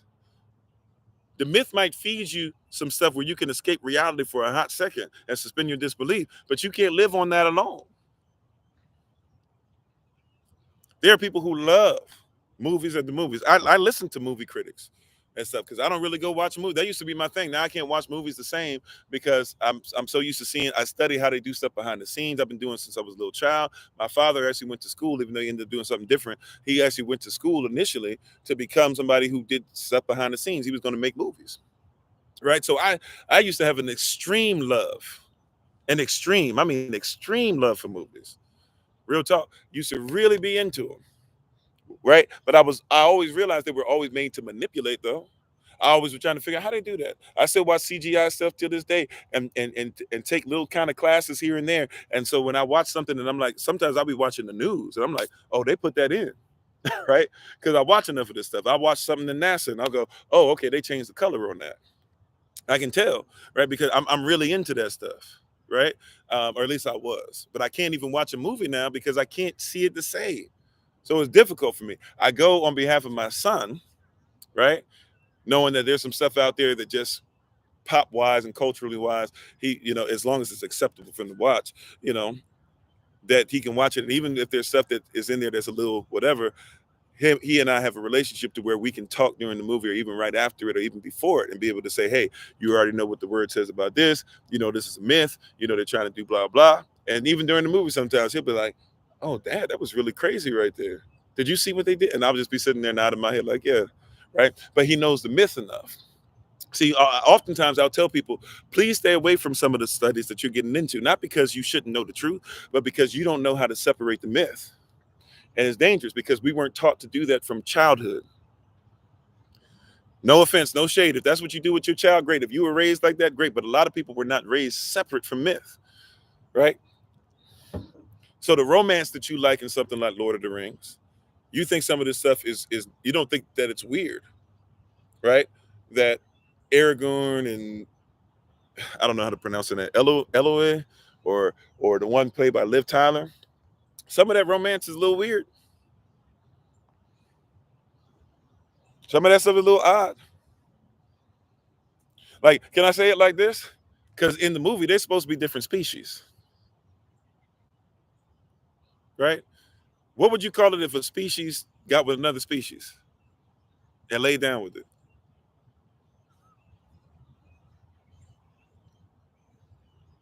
Okay, don't answer. Don't answer.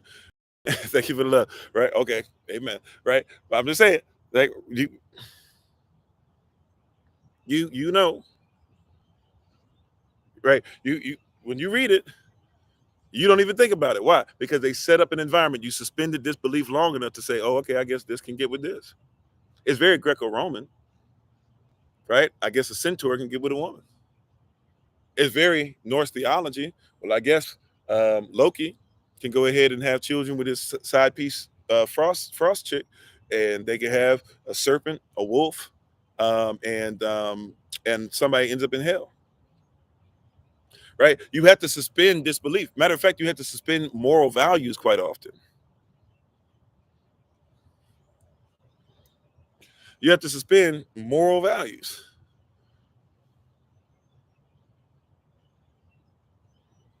Like no shade. Watch this. And I know he's dealing with something in the movie, right? In all the movies. Aragorn, right?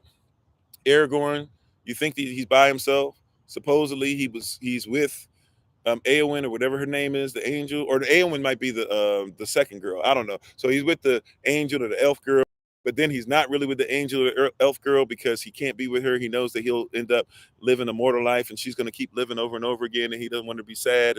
And her father really was the one that put that in his head, and so he came and he didn't want her father to be let down, which I actually respect, right? If the father doesn't say that he's with it. You don't force against the father. That's something that's actually honorable to that sense, right? So then they're like working together, but they're not really together. They want to be together, but they can't be, right? And then he thinks that she's going to leave Middle Earth and go to the undying lands, going to heaven, going back to where she comes from, right? Or where people come from. So then he's sad, this and that, or whatever. He meets up with the second chick, right? This is romance. This is romance, right? He meets up with the second chick, and they start having romantic involvement. They start having entanglement, but they won't lay down with each other, right? I'm just talking movies here. I know that the book's different. I said I'm gonna focus on the movies, right? So they won't lay down with each other, right? And so here it is, right? You said the Watchers took earthly wives, so why not? Yeah, that's what some people will say, right? Even though it was evil that they would possess men to be able to have babies, right? You know, but people will just go ahead. There's the same type of thought process, right? It's okay if the angels, fallen angels, and angels that are away against the will of Yah and showing men things they're not supposed to show us, but like we'll make excuses, amen, right? But so this second chick, who's under the king, who was possessed. Remember, he was possessed, right? Possessed king, and she been under there and all this stuff, dealing with this stuff, and then her and Aragorn having this relationship, and then he's stringing her along, like he flirting with her, he talking stuff, he pumping her up, doing all this stuff or whatever, and then all of a sudden, like after she's like concerned about him because she thought he died, and he come back, then all of a sudden he like, yeah, I can't give you what you wanted, this and that or whatever. But bruh, just real talk. I'm not saying that, hey, if you can't give her what they want, you be honest. But let's be honest, like, bruh, you not like morally great in this because you was stringing her along. Like you was acting like you was. Can I say it the way y'all say it in the world? Is it all right if I'm gonna say it the way y'all say it in the world? All right, we don't say this, but I'm gonna just say it because somebody out there here needs to hear it like that, bro. You was acting like you about to hit. You wasn't backing off. You was drinking out the same cup she was drinking out of, and in your culture in that movie, because your culture comes from some in that instance, it comes from some English, some Anglo-Saxon stuff. So when you was doing that stuff, you was saying, yeah, we about to do this thing. We about to get married. Remember, even the side chick's father, the second girl's father, even comes up to her and she's like, I'm glad for your choice. He'll make an excellent husband. He tells her that because he sees what he's doing. Then all of a sudden I know, oh yeah, you ain't gonna mess. You see what I'm saying? That's romance though. That's Greco-Roman stuff. You can mess around with somebody, do all that, put it in a movie, and everybody says, oh, okay, that's cool. I guess that's all right. And we just gloss over it like that ain't just happened. Like you're not just gonna throw that in our face and act like we ain't just see what we just saw. Thank you for the love, right? Right? We're not just gonna act like we ain't just see what we just saw, right? That you basically like if and see once again it goes to this place. There is no culture. There's no cultural value. See, your morality should be coming from your culture, and your culture for us says we know what morality is. See, for them, you can be whatever you want to be. Remember, this is a Christian author, right? Coming up with mythology because he's upset and frustrated that England doesn't really have strong mythology. How you doing, Brother Craig? You said it's against science. You feel Yah knew the second mind of the Satan, and because of the Nephilim, the head of the sperm cannot penetrate the egg. Why Bestiality doesn't produce anything? Yeah, right. Even to a place to where things that are close to each other might even produce a child, but they can't produce children, or it might produce offspring, but they cannot produce offspring. Right? How you doing, Jacqueline? Thanks for being on. So there's these myths that we're watching, and they're informing people of this behavior. There are people that were raised on that. Then now, if there's somebody who's an Aragorn who treats the second chick like that and then bounces back to the first chick like nothing happened, there's people raised off that. You see what I'm saying? The danger of mythology. Just like there's people who treat women like Zeus treated their women. Zeus is a serial artist. Zeus is a serial cheater. Zeus is a serial emulator, if you will. So when you see a serial person who's a serial tiller, right? When you see one of those, guess what? That's Zeus-like behavior, right? When you see somebody who's in a relationship and they shape-shift and they all over the place, that's Zeus-like behavior. Whatever I got to do to get in them genes.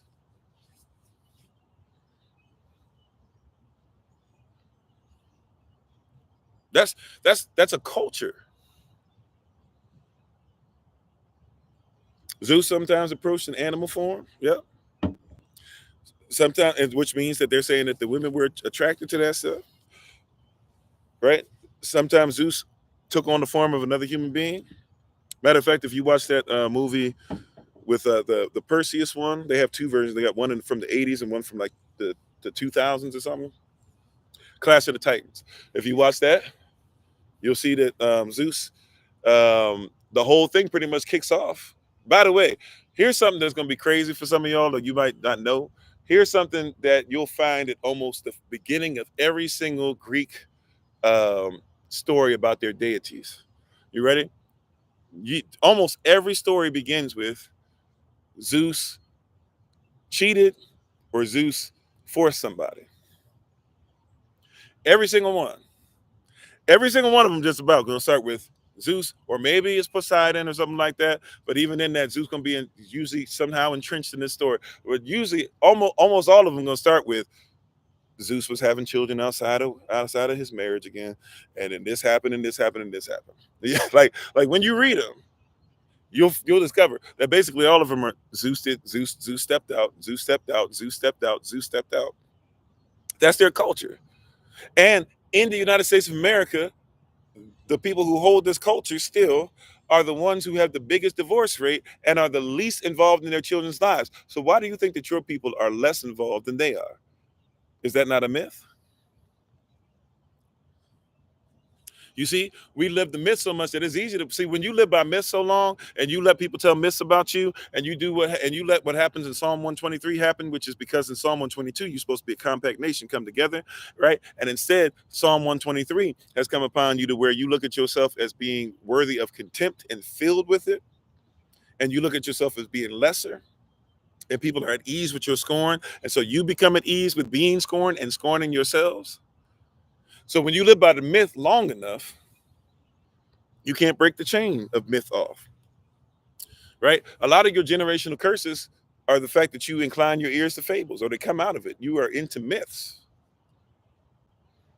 Matter of fact, for some of you, I'm gonna use your terminology. For some of you, a good black man is totally mythological. He's a mythological creature. For some of you, a righteous black woman is a total mythological creature because that's what you were taught. Here it is. I can show you all these inconsistencies with their culture and how you are more involved. You know, your fathers, if you want to use the term black fathers are more involved with their babies in the United States of America than any other so-called race or ethnicity. And in your mind, we are the worst. Now, I'm not saying we're perfect. I'm not saying we shouldn't get better. Matter of fact, they should not be our standard. Just because we number one, that speaks of how poorly they are, because we know that we don't have a righteous amount of families that are together. Really, until it gets to 100%, it's not great enough. That being said, though, in your mind, you automatically say black families have this problem. And I remember growing up, right, in somewhat the hood, right? I won't act like I was all the way in the hood, but basically on the outskirts, whether I was in Brooklyn or whether I was in VA or whether I was in DC or PG County or wherever places, North Carolina, Raleigh, whatever, on the outskirts of Raleigh, wherever I was, right? And then in the military, going different places, wherever I was, I always used to think that, even though I grew up, watch this, with my father and my mother, right? My mother has passed, father's still heavily involved in my life, heavily involved in his grandchild's life, right? I grew up with my mother, I grew up with my father, but I still thought that we had the issue, right? Real talk. Not only did I grow up with my mother and my father, watch what else. Not only did I grow up with my mother and my father, I also grew up with other children. I was the token. So as I was the token, guess what happened? As the token, I got to be with the rich white children and hang with them. And I never thought about it, but many of them didn't have fathers. But in my mind, I never once, because they never once said out their mouths, yeah, you know, my deadbeat. There was one guy I can remember, and it was like jarring to me, where he was like, man, F my father. My father didn't care about me, da da da. right? And he would just speak his mind. His name was Brandon. He would just speak his mind. So I used to, his little brother and me, his little brother Justin, and us were tight. So I was over the house, and his mother left. His sister was somewhere wherever she was. They didn't even really like her. They treated her like they treat Meg off the Family Guy episodes, and unfortunately, so did all of us. We just fell in suit. We fell in line. That was our example.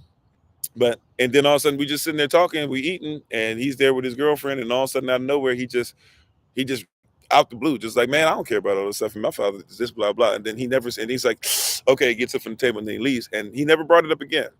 That was the one time. But I used to go over so many people's houses, and we used to go on so many trips. And we used to travel to different places across the United States of America, going to Canada, do all this stuff. And I never once thought to myself, there's not a lot of fathers around here all the time.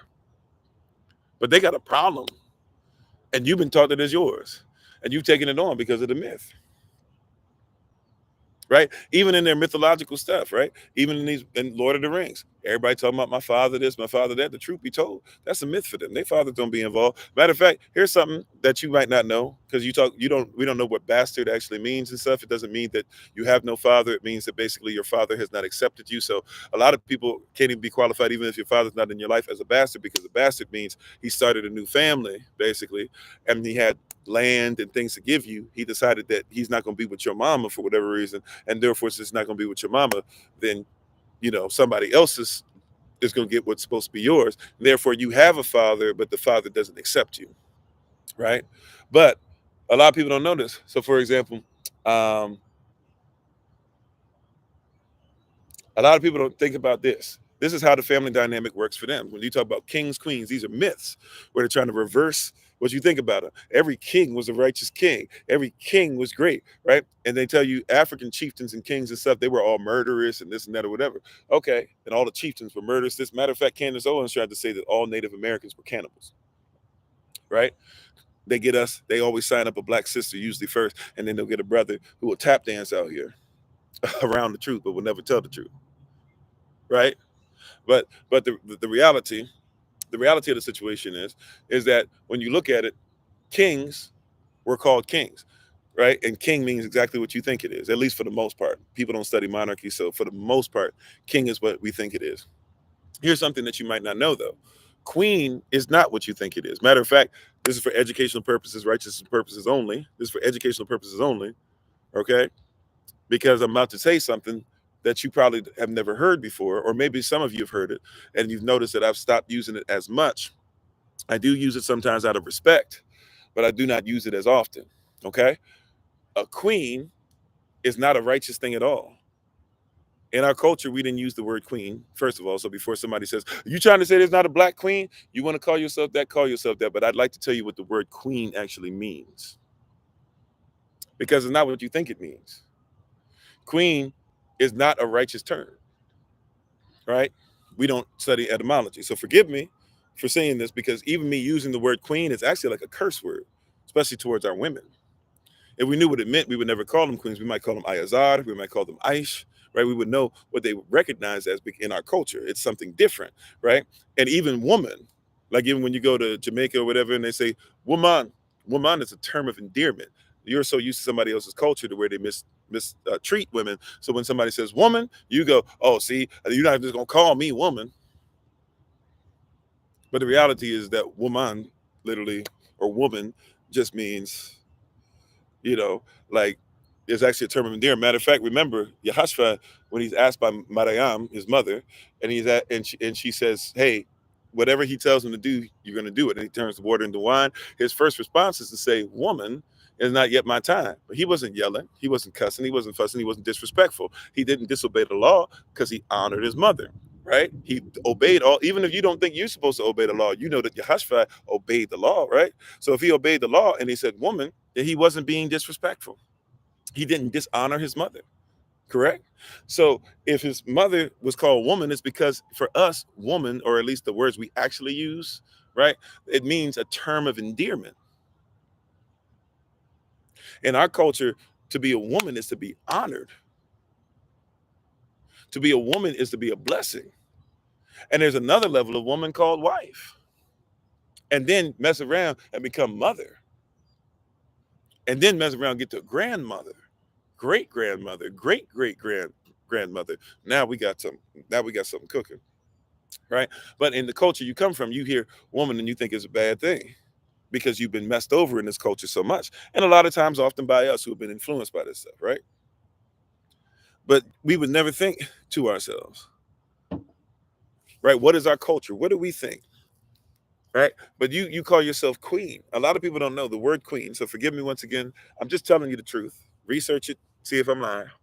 Right? Some of y'all even like who's somebody you might listen to instead of me. KRS-One, knowledge reigns supreme over everyone. Check him out. A lot of y'all will listen to him, right? So he says the same thing that I'm about to tell you. How you doing, Brother Kova? A queen is considered to be, hear me now, a queen is not what you think she is. She is a king's wife, but really she's one of the many kings. She's not even a king's wife. She is one of many of the king's wives because a queen was considered to be the whore of the king. That's how that started.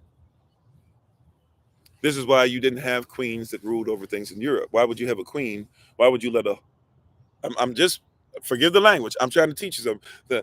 Why would you have a, I'm not saying you are this. I'm trying to tell you what they meant. Okay. Why would you let a queen rule? Because letting a queen rule was like letting a whore rule. There were so I'm not saying every woman therefore was low class or low brow, this and that or whatever. Matter of fact, if you were a woman of the court, you could be considered to be better than the queen. Right? If you don't believe this, do some research. You guys know the name Charlemagne because you know Charlemagne the God. Well, what about the actual Charlemagne? Right? What about the actual Charlemagne? So if you were to look at the actual Charlemagne who they try to lie to you and tell you he had a fourth grade education, he didn't even have that. And they try to tell you he was smart. But he was somebody who once Rome started to fall apart later on and stuff like that, they started saying that they were the Romans and started faking bloodlines. That was something that was very common for them. And so he's doing all that stuff, right? And in there, he had many queens, right? He had many queens, and they gave him many children. But they weren't queens because they were righteous. They weren't queens because they were pious. They weren't queens because you could depend on them. They weren't queens because they treated people with respect. They weren't queens because they were respectful. They lived respectful lives, respected lives. They were queens because the word queen translates to whore or the king's whore. That's what it meant, right? So in the myth, they want you to think, oh yeah, these queens were treated correctly, or the angels were correctly, or now you can see somebody messing around with different women back and forth, but we're gonna romanticize it. But that's just par for the course. That's just the beginning of the mistreatment. That's just par for the course. That's just the beginning of mistreatment. You see? So so we have to treat our sister, our wives, our Aisha, our Ayazar better. Right? Matter of fact, here's something else. What is the name of the first? I know some people will argue this and that or whatever, and get out the Lilith thing for a second because the Bible even tells you that Lilith is a spirit that you're not supposed to deal with, right? So just roll with me. Be basic at least. What were you taught? Who were you taught what were you taught was the name of the first woman of Adam's wife? Right? You even say you have this gene, right? Some of you know the answer. I want what were you originally taught? What are you taught? Some of you still think this is the name of the first woman or Adam's wife.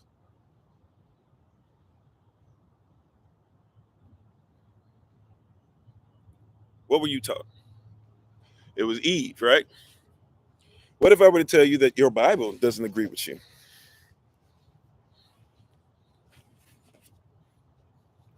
What if I were to tell you your Bible doesn't agree with you?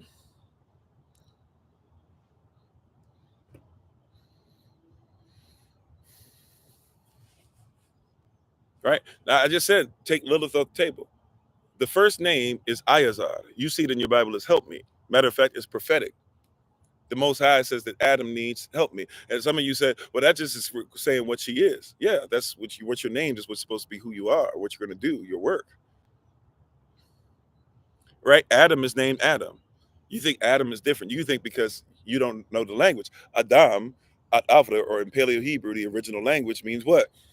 Adam means man. So when you say Elohim made man and made him out of it's just saying Adam. He made Adam, right?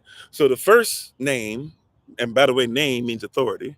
Shemitic is to be somebody who's named something, right? So who has authority over something. So name, the first name that she has is help me. Then Adam sees her, man sees her for the first time.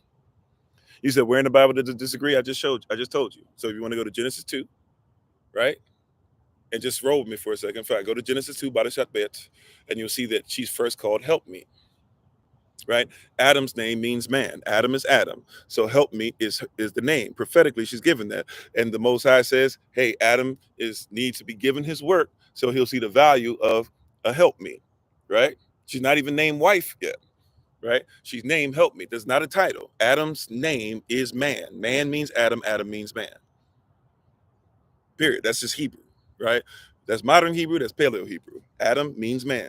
Man means Adam, right? Sometimes man can mean spirit, but you got to know what the context is. But if you don't know the language, you won't know that Adam literally means man. So when you say you're mankind, you are Adam kind. Why? Because who is your seminal head as far as your humanity? It's Adam. So if you are man or mankind, it is because you come out of Adam seed, or you come out of Adam's womb. If you are wombed man, right, the language that you use now, womb man is just referring to the fact that you came out of man. So you would be Adam with a womb, or Adam who came out of his womb. For the only person that can say that they came out of any Adam's womb is in fact help me, Iazar, which is why she's made out of his side, to go back to his side. For his wife should not be, for an Adam's wife, a man's wife should never be above him, should never be beneath him, should never be in front of him, she should never be behind him, but she should be beside him, because that's where she comes from, and therefore she makes him one again, right? So her first name she's given, before Adam is even told that name, her first name that she's given is what? Help me, by the Most High, which is Iazar. Iazar is somebody who's prophetically said is necessary. So what does the Most High do? He says, hey, I'm going to go ahead and I'm going to create, I'm going to go ahead and give Adam a work. Part of his work is what? To name all the animals, to authorize all the animals, right? He authorizes all the animals, right? He names all of them. And then he realizes in the midst of naming them that all the animals have something he does not, which is not an Eve, but is a Iazar, a helpmate. When he comes into agreement on what the Most High already knew prophetically, then it says the Most High lets him rest, go into Shabbat, go into his sleep, right? And out of his rest now can come his Iazar, right? Now, right? He wakes up and sees Iazar, sees help me. And when he sees her, then he changes not only her name, but changes his name. Adam's second name and Eve's second name now pop up. You know it as Ish and Isha. For those who do a modern Hebrew, most of you are using modern Hebrew or using some kind of dialect thereof. It would have been called Aish or Aisha, right? Maybe even Aishah, but Aish and Aisha. So Aish means husband and Aisha means wife. So when it says for this cause, when a man leave his mother and father and cleave to his wife, the word man there in English, see, that's why you got to know the original. You got to come out of the myths that are tied to the spelling of things, these spells that you're under, and you have to actually go back to the characters of the original language. And so Adam therefore says he doesn't call himself Adam anymore. Right now that Adam has Iazar, he actually renames them. In his new covenant that they have, he says that now my name is Aish, and her name shall be known as Aisha. Guess what those words translate to? They translate to husband and wife. Yeah, Aish is so yeah, Aish would be Ayin Sheen, and Aisha would be Ayin Sheen Olive at the end. And if some people want to some people try to make the Che sound at the end, the Cha. So if they do that, then that would be Ayin Sheen Che, which makes sense character wise.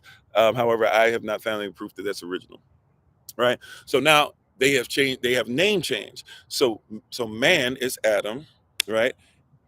Iazar or helpmeet is Iazar. Then he changes the name from that to husband Aish and wife Aisha. Then there's another name change. This is where I'm talking about, right? Genesis 2 and 3. Keep on going. Adam and Eve fall short. They both eat of the fruit. When they both fail, especially when Adam does, because he's supposed to be the head, but when they both fall together as one, right? And then the Most High finds them. They realize they have been naked the whole time. The Most High says, "How did you find out you were naked? Yep, you must not have my covering." He has to do the sacrifice and everything, give him covering again. He says there's going to be enmity between the seed of the devil and the seed of this woman. We're going to see again in Revelation 12. And then the curses are given and all that stuff for the consequences, the punishment of their actions. And Adam, then it says that the Bible says that Adam renamed her again. And she went from Aisha to Chava or Chava, or some of you would even say Hawa, right? But you call it today Eve, right? You see that? So your Bible says different. That's a myth, right? That you believe. See, we don't have such words like queen. We would never call somebody a whore, but you do that because that's the best that you have, not knowing where it came from. That's why in England you don't even get to your first queen until you get to Queen Mary, and she's the third pope of Protestantism, even though technically she's not really even in the lineage because she tried to get everything to go back to the Roman Catholic Church. Her sister, who comes behind her, and then she brings everything back to Protestantism again. She becomes the fourth, or if you want to look at it, the third pope of Protestantism. But they wouldn't allow a queen to be over him because a queen is supposed to be nothing more than just a sophisticated WHOR, you know what? I don't believe that. That's why I don't like the term. But we don't look for where words come from. We live by the myths. We incline our ears to fables. Right? So somebody would talk about Lilith. The Bible talks against Lilith. Right? Lilith we know is more Babylonian and Mesopotamian than anything else. Right? But we'll look at these things. Right? So I'm just saying these myths, right? Including back to Lord of the Rings, right? These myths are very troubling that we live by them. And like I'm saying, there's a see, when did Lord of the Rings come out? 1990s, right? So you got to think about this now. From the 90s to the 2000s, the 2010s, now the 2020s. And the Hobbit movie came out in the midst of that too. And there's video games and all these different things or whatever. And people spending tons of time in these video games. How you doing, Reginald? Thanks for being on. Right? We got to ask ourselves, what are these myths doing? Right? What are these myths doing? And are your children following more mythical things than righteous things? All right. Gandalf is what? What is Gandalf? Y'all know Gandalf the Gray or Gandalf the White when he becomes more pure and comes back?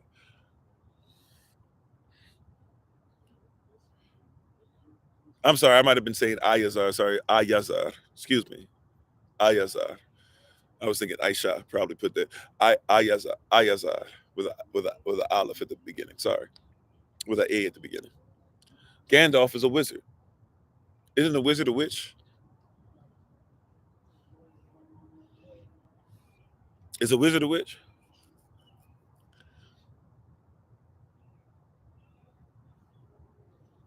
Is that what he is? And in our culture, what do witches deserve? Don't type it. Just think it. Right? But Gandalf is the hero. He was righteous. He went down to the depths of Sheol, of hell, and he fought. And we loved it. We were so sad to see the witch who gave up his life. By the way, that's Norse theology right there. That whole bridge. Those of you who've seen the Marvel MCU universe and you've seen the movies with Thor, you've seen that bridge on Asgard and that bridge that got broken. And what's his face was supposed to be the person that was Idris Elba. Please forgive me. But his character was supposed to be the one guarding it, and then eventually the bridge got broken. When that got broken there or whatever, that actually happens in Norse theology. The same thing happens in Lord of the Rings. That's where he got it from, right? So when you see that whole "you shall not pass," that's actually a shout out to Norse theology, right? And and when he comes back, you'll actually hear him use a term there. I remember we talked about Sol Invictus, Baldur, Apollos, all that stuff, and he keeps talking about, I can't pronounce it, it's like flame of Odin or flame of Omen or something like that, and he says, and then he uses that to power up, and he basically uses that as a bright light, and then he kind of like makes a little force field, and the Balrog, the demonic imp, right, that has the wings and everything. So that's basically a fallen angel. That's, and it's a specific type of fallen angel. It's really more so talking about the devil, because a lot of people don't realize the devil has lost his authority. But the devil, if you look at him, place the devil where he was, he's basically like the archangel of archangels. That term that you guys use, archangel, that's what the that's what the devil was, right? He lost that position because the only because if they're fallen angels, people don't catch this. Remember, angels don't have wings. At least not according to culture. How you doing, brother Anthony? Right? Angels don't have wings. If you didn't know that, like, know that angels do not have wings. They don't. Angels do not have wings. Um, cherubim, seraphims have wings. Angels do not. That's why angels often get. And by the way, you can be a physical angel, a spiritual angel, or an angel in the physical body, angel in a spiritual body, or whatever. Right? Angel just means messenger. But angels don't have wings. So if you see something with the wings, then it's had to be a cherubim or seraphim, either of the Most High or it's fallen, because everything started off in His creation. But if you use free will to get away from Him, then you fallen, right? So these angels or whatever, so the Balrog is actually more than likely the devil, because really the only, as far as we know, more than likely the only real true archangel to really fall like that would have been, or what you call archangel, would have been the devil, right? He has no name because he has no authority. So people who even try to come up with names for the devil, matter of fact, even people who say Lucifer's not a name. Lucifer's a title. You just don't know somebody else's language, and their culture and their myths. So, but anyways, going back to that. So when you see that bridge scene, that's the devil who's coming. And they say, what? How do you fight the devil? Flame of Odin, right? Or which is an actual, like, the same thing as the sun, right? So it's the same thing as the sun. So they're using the sun, or the brightness of the light, to be able to fight against the darkness, which is very Greco-Roman, which is very Norse theology. So the light of Baldur, even, right? If you even think about it, flavor of Odin, like Baldur, it goes the same. It's just a different dialect. So this flame or this light of Baldur, right? And remember, Baldur, we talked about Baldur when we talked about Norse theology a little bit, and even the Greco-Roman theology. Baldur is somebody who, his light is actually, what is it that I'm looking for? Baldur is somebody whose light is, Baldur is somebody who is light to the world, and then he basically ends up getting offed. And when he gets offed, um, the light ends up in hell, and then out of hell comes back up, right? So same thing, he uses the light, then what happens? He defeats the devil, but the devil ends up taking him down with him. The light goes down, and then all of a sudden the light comes back up. That's their version of certain events that we would believe, right? So you have to look at, like, this is stuff that's really coming from a culture. They're putting this stuff, they're throwing this stuff in there, and have proper we don't have the proper words, education, historical value on these things. How you doing, Sister Dawn, etc. We don't have the stuff to really recognize, oh, that's what they're putting in us. They're trying to get us to do this thing, right? And if the light can go down, by the way, who holds on to the light? Who's in charge of the light? Who's in charge of the light of Baldur? It's a witch. It's a wizard. Not a normal person. Not just a random person. This is a wizard. A wizard for a reason. Salah. This is a wizard. These are not accidental. We talked about this before. When somebody makes a movie, right? When somebody makes a movie, you must recognize when somebody's making a movie, there's no accidents.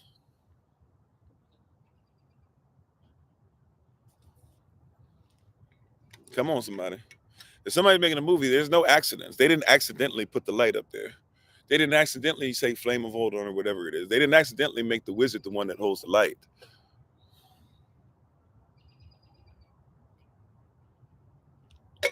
These are not accidental things. You hear what I'm saying? Somebody thought this through. They had meetings.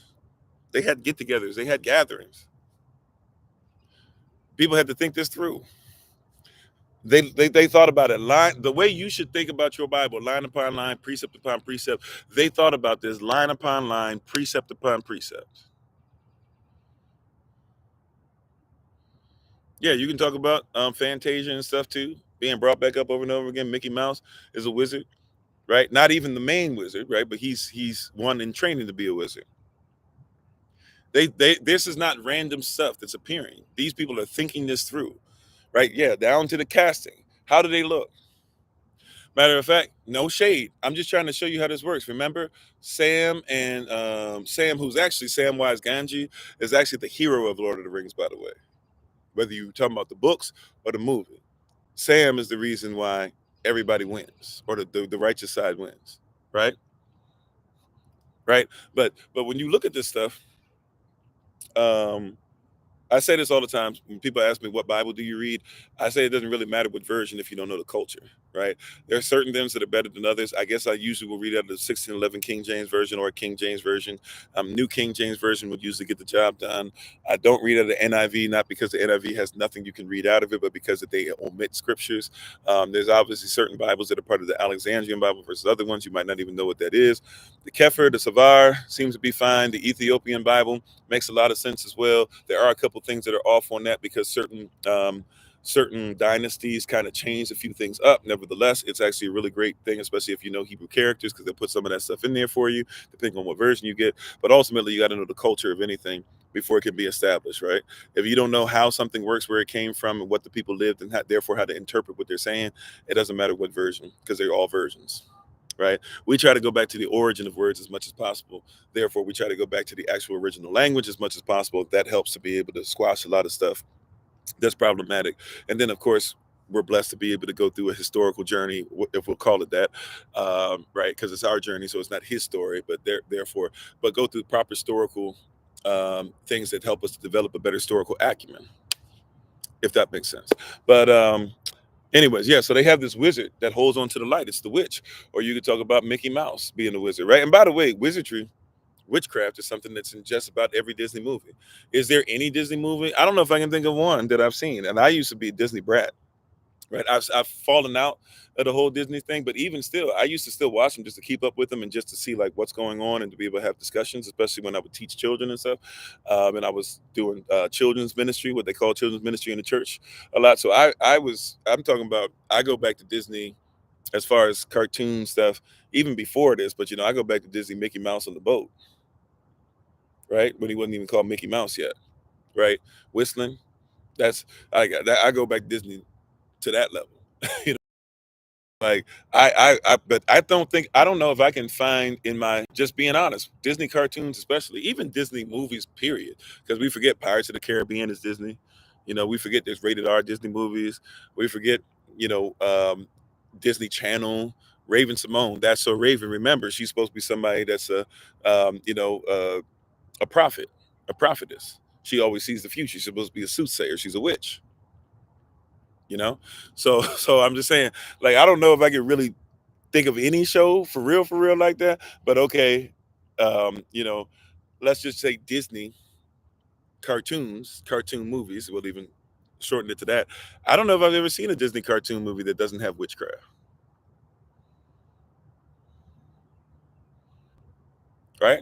But it's a part of the culture. We have to reverse the mythology. So if you're going to watch a Disney movie, like maybe Bambi, I guess we could say Bambi, right? Bambi, is there any witchcraft in Bambi?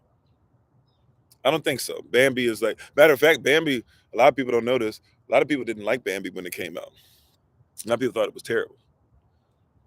Maybe you could say Dumbo, even though, once again, what's the definition of witchcraft? Witchcraft is just when you create things to control people. So technically, you could say that whole alcoholic scene was witchcraft.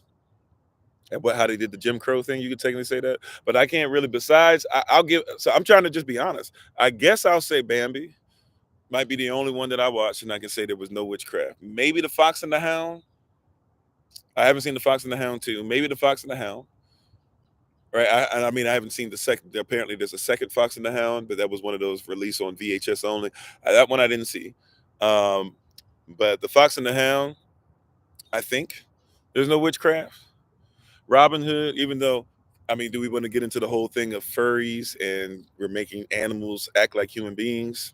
I mean, that in and of itself we could say is witchcraft, right? But I guess if we want to not say that, then I guess we could say Robin Hood technically is no witchcraft, I guess, right? But even I would look at that as weird, right? Like I don't think. Matter of fact, it was brought to my attention by watching The Critic. I was watching the Critic's YouTube channel, and he was the first person to bring to my attention. Apparently, like obviously, besides the whole, there's people in the furries and stuff, but he was like, apparently, if you look at it, there's a lot of people who say this is kind of like the beginning of like furries being like really accepted or like being just put out there. And a lot of people who are furries now as adults, they actually like watched this stuff in their childhood, and like Maid Marian and stuff was made to be an attractive fox, right? Literally, like she's a fox, right? She was the Megan Fox for babies. Like I don't think a lot of people even think about the stuff as far as how that mythology even turns into pornography. Remember, porneia or pornography in the Greek literally is where they get the word, or where you get your word, not adultery but fornication from, right? So like fornication is just a false image of marriage, or porneia is a false image of marriage. Sex is marriage, marriage is sex in our culture.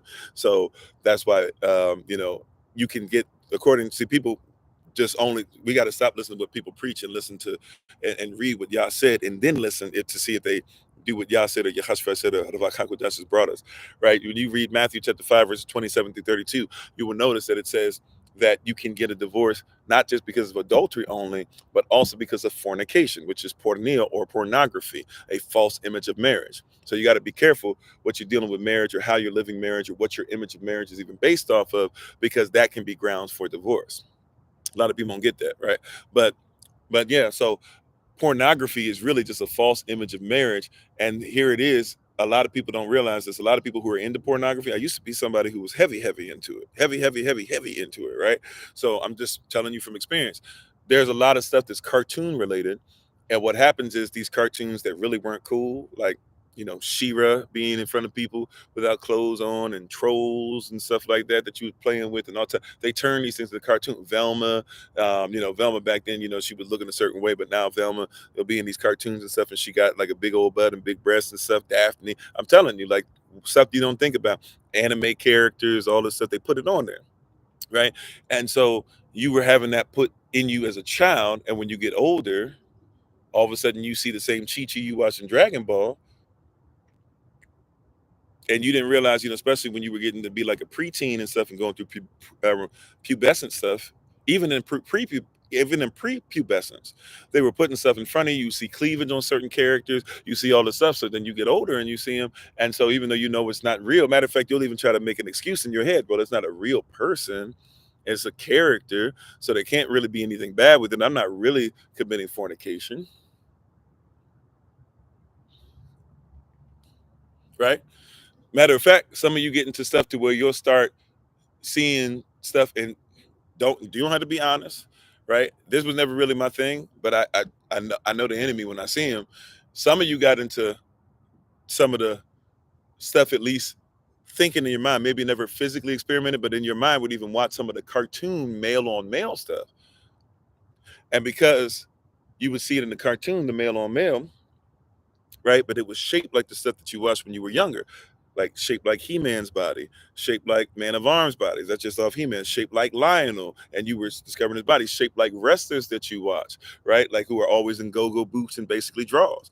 And so they would draw the stuff like that. And so some of you started having some of that stuff in your spirit because you were into that, not even knowing where it came from. This is psychology. Remember the word psyche or psyche in the Greek, it means your soul. Psychology is the logic or the study of your soul. A psychologist is one who is proficient at the logic or the study of your soul. Problem is, you think that the only psychologist that exists is the one that you have to pay money to see, but there's a lot of psychologists that are paid to make sure they're teleporting the vision into you, right? Television, right? Teleporting the vision into your mind, right? Even with Ninja Turtle stuff, there's stuff out there. Apparently, somebody tried to send me something the other day. I can't. If you send me something like this, I'm not gonna be able to open it up, guys. Um, but I've gotten in trouble before where somebody sends me something, and I'm like, oh, okay, and then like it was porn. I can't. I study a lot of stuff. I'm not gonna watch porn. Okay, but just say, believe it or not, people send you some crazy stuff. Thank you for the sentiment of it, but not righteous. Okay. That being okay. Sorry. That being said, right? People don't believe the stuff you get sent sometimes that people want you to see and stuff like that, so you can study it and tell them what it's about or whatever. There's certain things that I got to guard my gates to. Okay, but but there's even like Ninja Turtle stuff where, like, people are into the Ninja Turtles, right? Somebody introduces it to you. It's a myth, and you think there's no harm in the myth, but the myth is attached to a spirit. It's attached to a culture,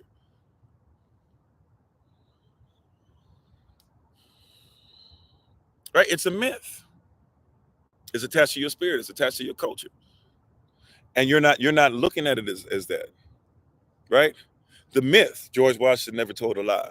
So even though you'll say George Washington's bad, you haven't even gone to a place of first purifying yourself and saying, wait a minute, George Washington is a whole lie. Not saying he didn't exist, but everything just about him you've ever heard is a lie.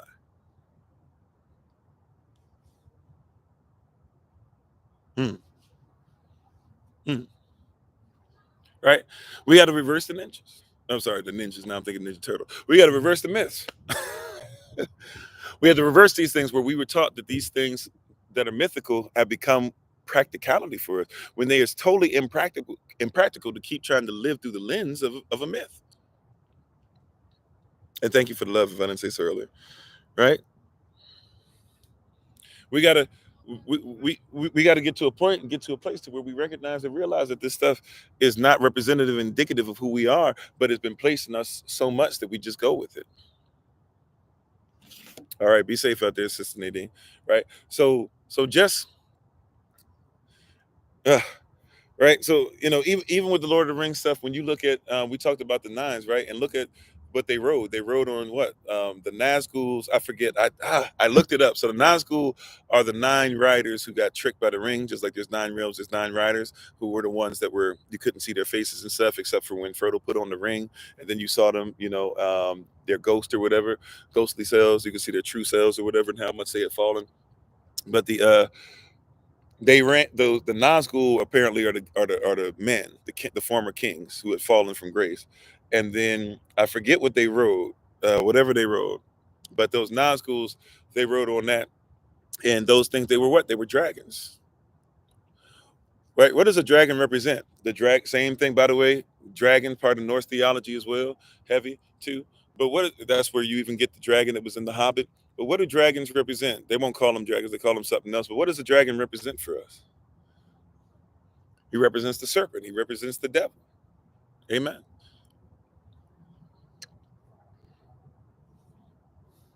Right? That's what the dragon is. That's what the serpent is. See, in your mind, you go off of somebody else's culture. So in somebody else's culture, they still watch this. Dragons were matter of fact, look, if you were to go in and look up South American indentured, South American indigenous people and their nations, their dragons were basically anacondas. Right? You got to know the culture, right? I'm giving you some different cultures, some different lens viewpoints of this. If you go to Japan and you look at a ceremony that has a dragon in it, right? Their dragons sometimes have legs, but sometimes don't. I'm going somewhere with this. If you were to look at a Chinese New Year, their dragons don't necessarily have legs. They can just be big serpents. Matter of fact, there was a movie. I don't remember what it's called, but it was a movie, and it were basically there was the special effects on it were a marvel. The movie itself was kind of but I can't remember the name of the movie. But there was and there's like a child, or there's a girl and there's a guy, and the girl has to be protected. She's got like some tattoo, and everybody, there's this dragon that's after her because she's supposed to be able to break whatever spell that he's going to come through, and he's got all his followers or whatever. And there's this dark serpent and there's this light serpent, right? It's supposed to be yin and yang type thing, etc. And I don't remember the name of the movie at all. I used to watch it all the time, and whenever it comes on, I'll stop and watch it because it's like nostalgic for me. Because I remember being like this. That was one of the first times I saw like a dragon in the movie, and was like, oh, like I believe, like like I suspended disbelief long enough. Like, oh, that thing is like terrifying, right? And or at least it looked real, right? Like if something like that, if I saw something like that, on a big enough screen, I would have been like, oh, right. I forget what it was. It wasn't the girl with the dragon tattoo, right? That's another movie that I don't think I've watched that movie, but it was some movie. Because isn't that one where like the girl wears red and stuff, and you see the tattoo on her back or something like that, and some other stuff. I could be wrong with it. I haven't seen that movie, but I don't think it's the same one. It's not. At least I don't remember it being under the name "The Girl with the Dragon." No, not Never Ending Story. I know Never Ending Story and Never Ending Story 2 and Never Ending Story 3. Those were trash. The first one was really trash too, but when you were young, I guess you settle for whatever.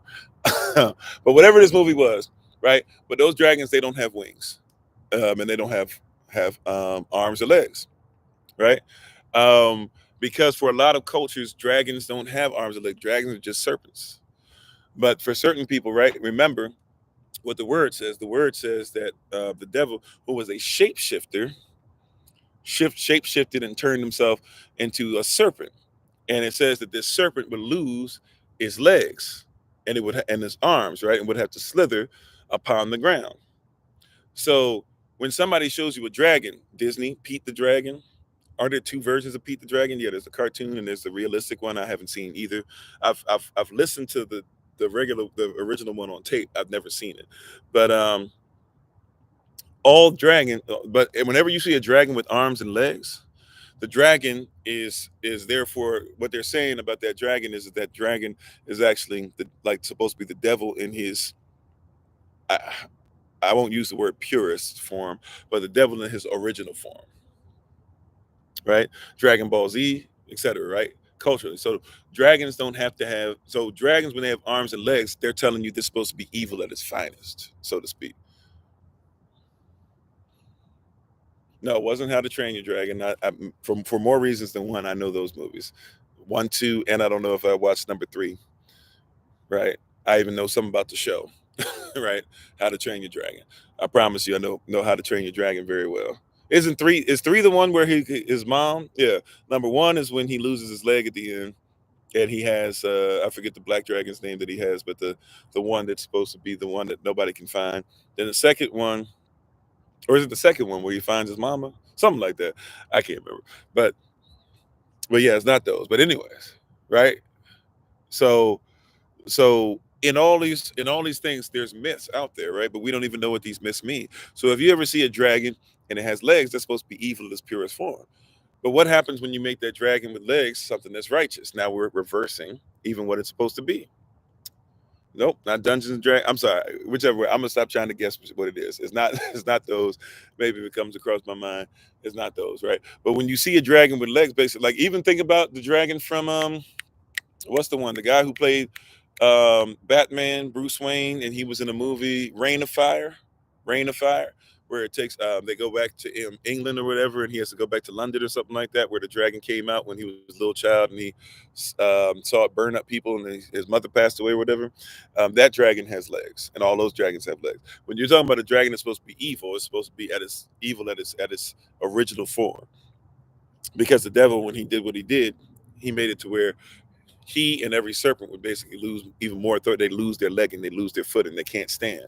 They're not as stable, right? So which is why it's supposed to go back and forth, right? Exactly. And they switch stuff around. So now you see dragons with arms and legs, but you want them to be righteous. You want them to be good. You like dragon tattoos even.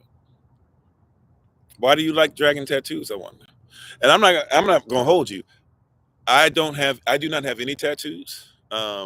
And even though my mother never wanted me to have a tattoo, I almost, when she passed away, the only tattoo I've ever wanted in my life, I almost got a tattoo. It was going to be a huge dragon with certain parts of it or whatever. It was going to be on my back all the way down.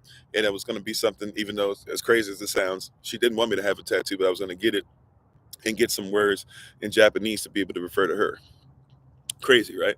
It is what it is. You do some stuff in grief that you would normally do, right? But if you have tattoos, I'm not here to talk bad about you, whatever. If you want to get one, like the Bible's very clear on what they are, but to each their own on that. I'm not fussing at anybody today about that, but I'm just saying that especially if you don't know what it's about and you get it, hey, that's ignorance, right? But everybody even wants the dragon tattoo and don't even realize what you're putting on yourself, right? Matter of fact, um, if you know that the dragon is a serpent, right? Reversing some of these myths. Well, in all honesty, if you know that the dragon is a serpent, how you doing, Frank? Then watch this. You wouldn't go somewhere to where there's two dragons that wrap around a pole, or a dragon that wraps around a cup and then comes over it, and then you have a RX symbol next to it, right? The places where you get your medication, pharmakia, pharmacy, place where there's witchcraft, right? Because that's what for many cultures, a dragon is just a serpent. It's just a snake. You have it in your mind that a dragon has to have legs, but that's somebody who's saying that's it going back to the original form,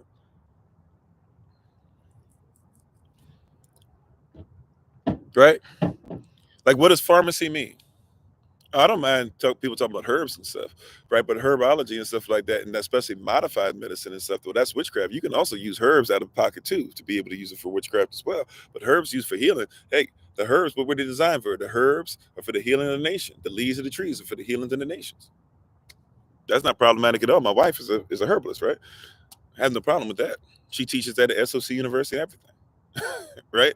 So I'm not tripping off of that, right? But pharmacy, pharmakia, it's a Greek thing, and if you look it up, you'll even see that a lot of people went once Baphomet, especially the Baphomet you know of now that has the goat top with the woman's, you know, with the woman's top and all that stuff, the breast and everything, and then has the male bottom because it's supposed to be some other stuff going on there too. Um, even pharmakia is linked to that, right? It's a myth that a pharmacy is a great place because all it is modified medicine. And by the way, we've talked about this before. If you were to go to a pharmacy, right, by law, if I have zero insurance and I were to go to a pharmacy and say, hey, I'd like to get this medicine or whatever, what if that medicine only costs $2 for the pharmacy? They sell it to me for $4, no problem. I'm out. See y'all later, right?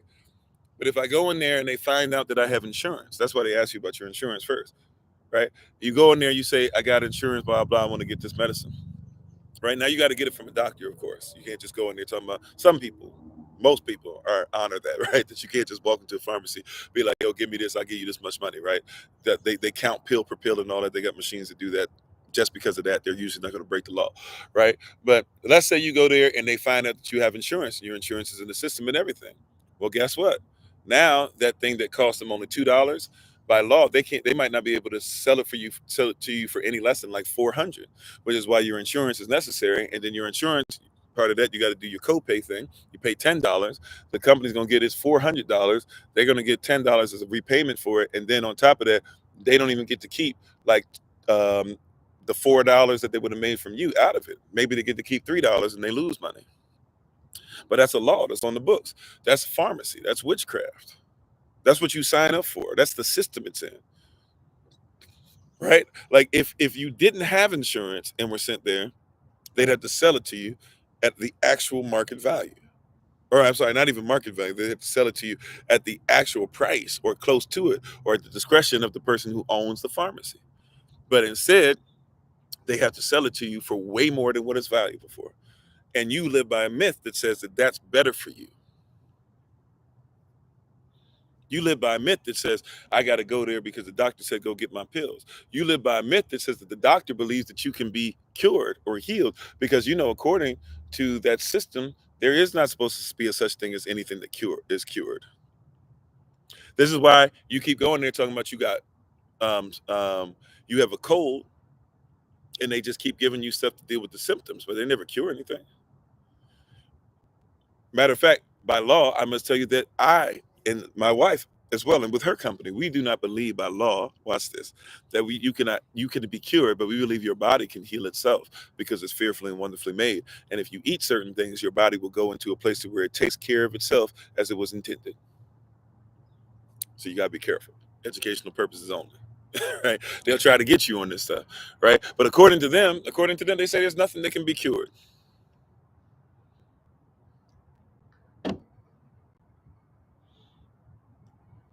right? They believe that there's nothing that can be cured,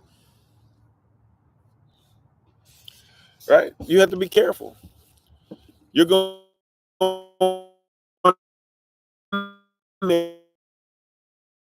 just sick enough.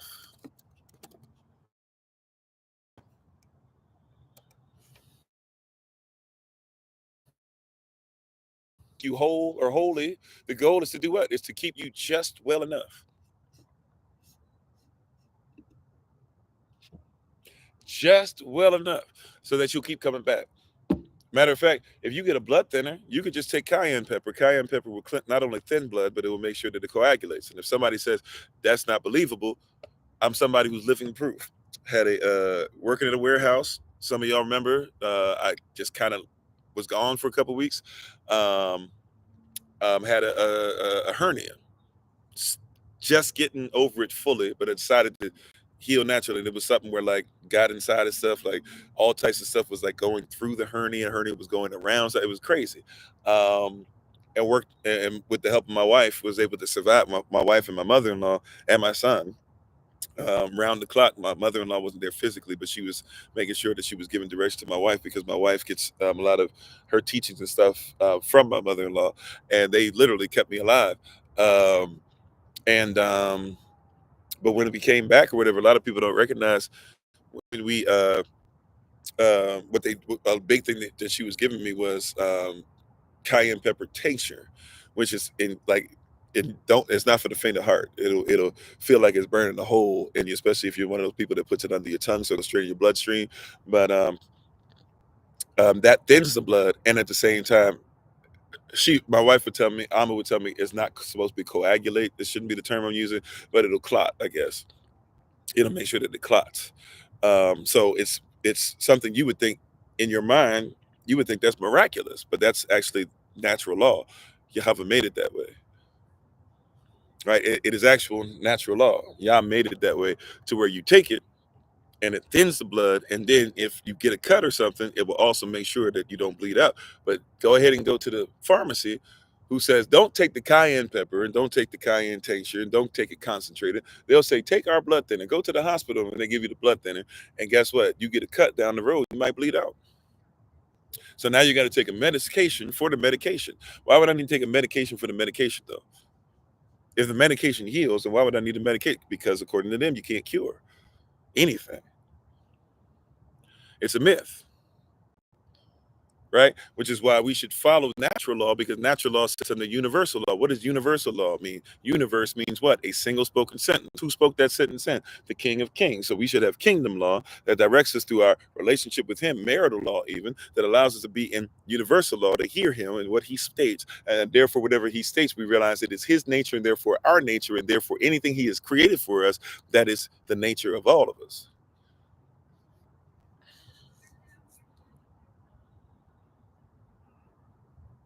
So there's a lot of stuff, but we got to reverse the myths, right? We have to reverse the myths. Matter of fact, when I said earlier to some of you, I keep saying matter of fact today. It is what it is. I guess I say that all the time.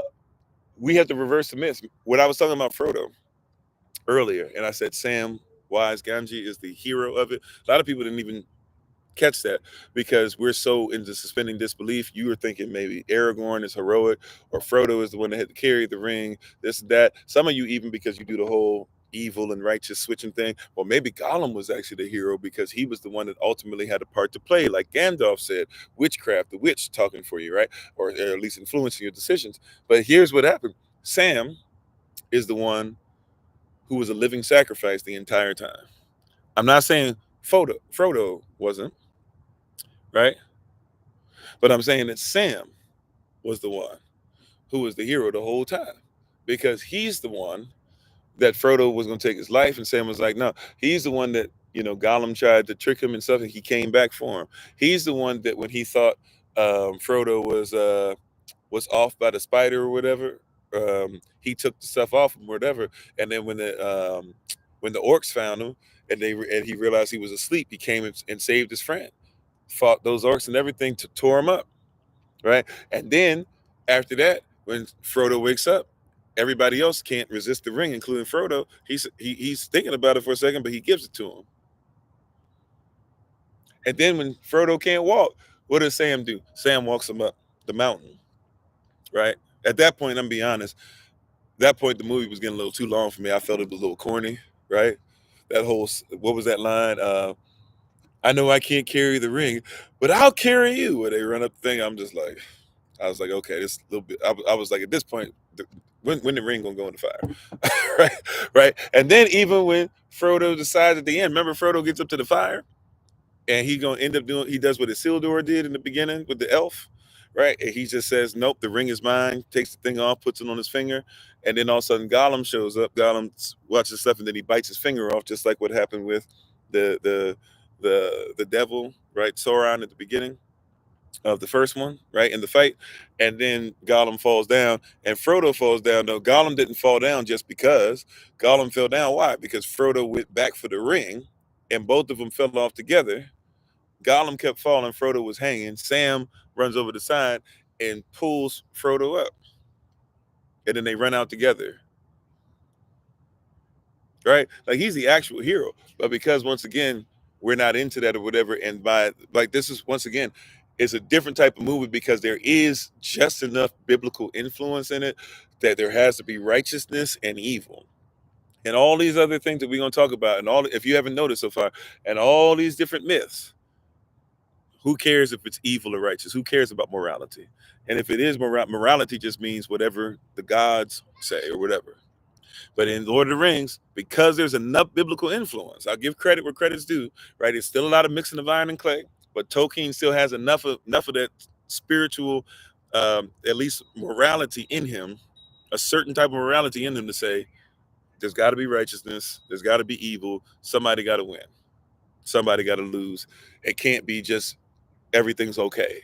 It can't just be the force, and it just is what it is. It can't just be Zeus just whatever he feel like doing. It can't be Zeus as a father, and at the same time he's he got illegitimate children that he don't watch. It can't be Zeus got a wife and then he gets somebody else pregnant, one of his side pieces pregnant, and then he names it after his wife and tells his wife to get over it. Right? Can't be none of that. Like he says at the end, it got to be a clear righteousness and a clear evil.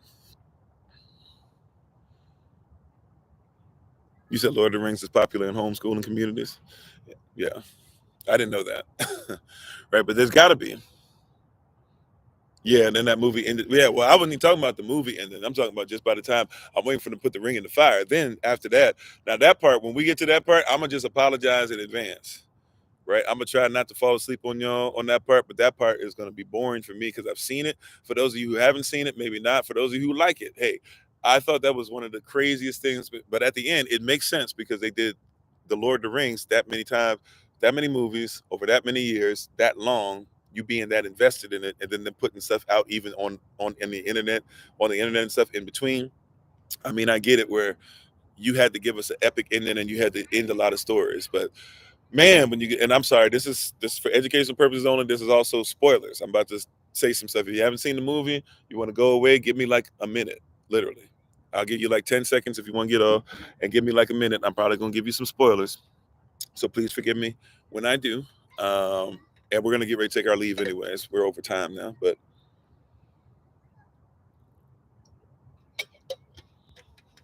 okay. All right. You ready? Spoiler alert! I warned you.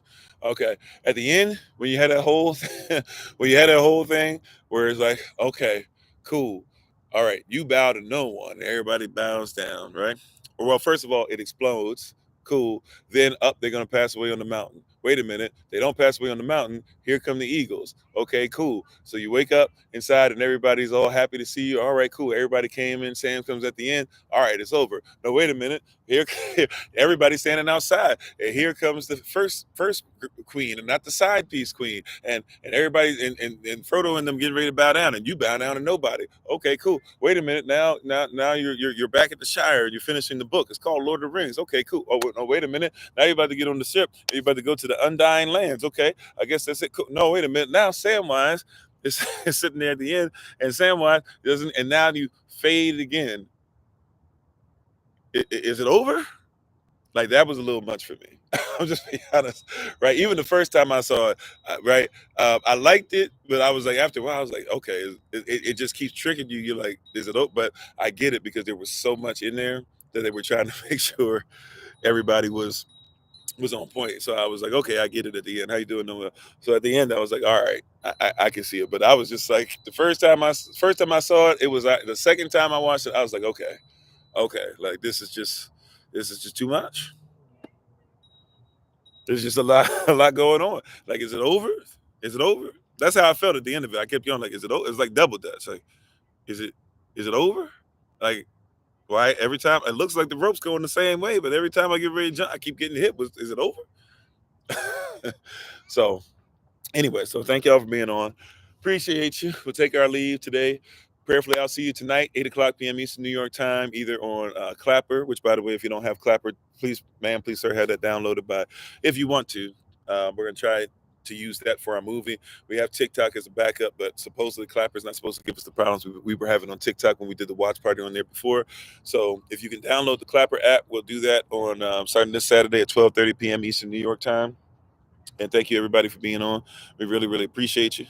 And we honor your presence today. Thank you for spending some time with us. Hopefully, your intermittent fasting is going well. We'll continue that through Friday. Of course, if you have babies and stuff, please make sure the babies are eating. All right. Or if you yourself are on some kind of medication, I know we just talk trash about it, so to speak, but please make sure that if you need to take the medication or whatever your instructions are, if you're not prepared for it.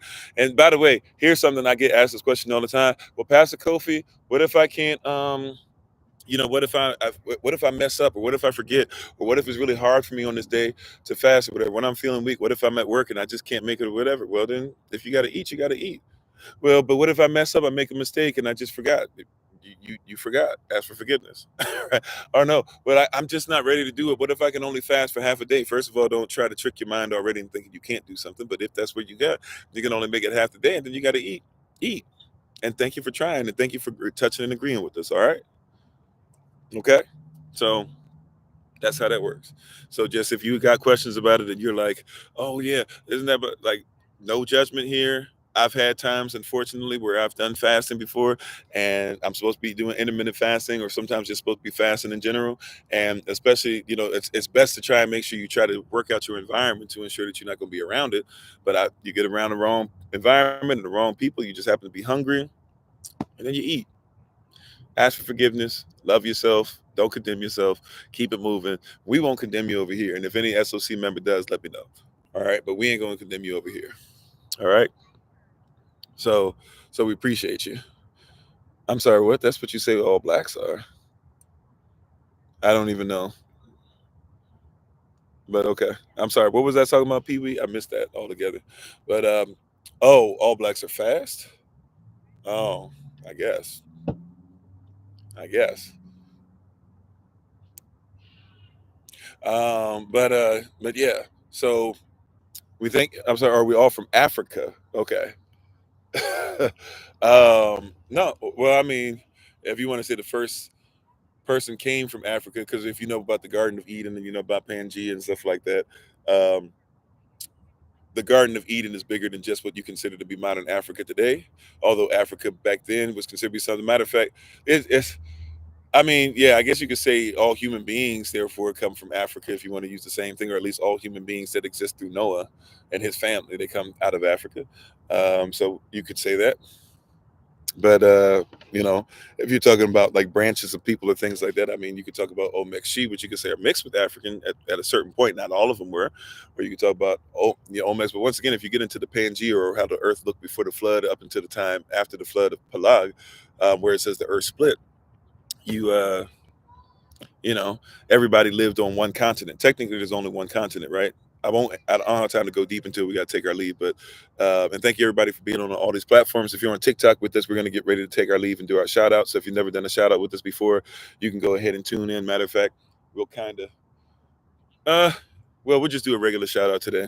Normally when I'm in this place, we do kind of a walk around and let you guys kind of see. Sometimes when we're out in certain places in nature, we let you see what's here. But to be honest, it's still a little barren.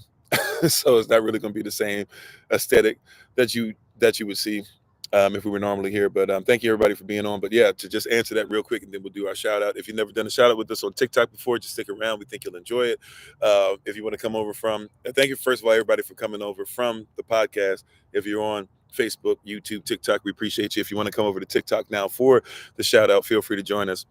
But the way, so real quick, just to answer this real quick, and then we're going to take our leave. And if you want to ask the question again, maybe on Sunday we're going to do our we're going to do our Q&A session. We try to do one every 10 days or so. So on Sunday, if you happen to be with us, 8 a.m. Eastern New York time, we go a long time on Sunday. So if you want to come back with that question again, we'll try to see if we can dive into it a little deeper. Long story short, even what I was talking about earlier, continents, right? Technically, there's only one continent. I know you were taught that there's seven, and really, by their definition, there should only be four. How is a continent defined?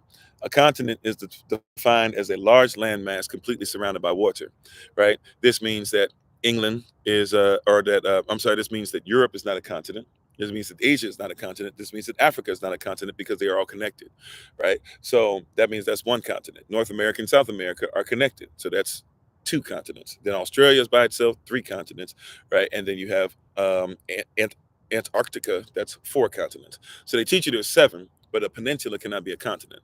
So therefore, there's really only four continents, but then technically all of them are still attached to each other underneath the water, which means that all of them, even though they have the appearance of looking like they're separated, they are all in fact one, because all of us come from one place and we are all technically one, at least physically speaking, as far as where we come from in our seminal head, which is Adam, and even after the flood becomes Na'ah or Noah. All right. But if you have more questions about that, let me know. But we're going to go ahead and take our leave. Thank you again. As a reminder, coming up the 13th. This Friday coming up is going to be the first Friday of the month. So that's our community day. We ask people to go out into the community and be a blessing to those around. So if you can do so, please, man, please, sir, we ask that you do so. Patreon family, we've been posting some stuff, making sure we're playing catch up, but posting some stuff on Patreon. So please check that out. Brothers, we'll have our men's meeting on Saturday, 7 o'clock p.m. Eastern New York time. We'll do our watch party where we'll begin to watch The Lord of the Rings on this Saturday at 12:30 p.m. Eastern New York time. Don't forget Thursday Rising Prayer, 7 a.m. Eastern New York time on Thursday. Tomorrow will be my day off, so I will not see you guys tomorrow in the Rising. Please check out Minister Tamara at 8 p.m. Eastern New York time, 7 Central p.m.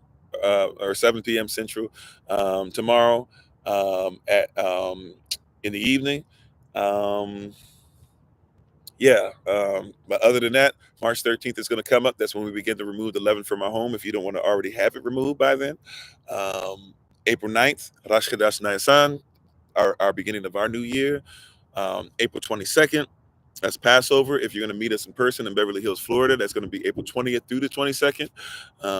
April 26th and 27th, we'll physically be located in Central Florida. I still don't have the city down yet, but we'll be located there. I should have that for you guys by Thursday. So by Thursday for sure. We might even be able to post it in certain places before then, but on Thursday for sure, we should know the exact city we'll be in for the 26th and 27th. If you want to join us physically for both Passover and for the Feast of Unleavened Bread. Though for both of them, we will be virtually available. Okay, so we'll be able to join on Zoom for all these things, even if you can't join us physically. June the 16th, we're going to be meeting up in Lanham, Maryland, Lanham. That'll be for the day of Pentecost. The other ones are still on the table. We're looking at possibly doing one of our holy days somewhere like in the center of the United States of America, doing one over in possibly Arizona or Cali somewhere. We were thinking about Sedona, but that might not work out as well as we thought it might. And then for one of the holy days, and then for the last one of the year, Feast of Tabernacles, we'll be back at the same place in Georgia that we were last year. And same prices for that as last year that we had.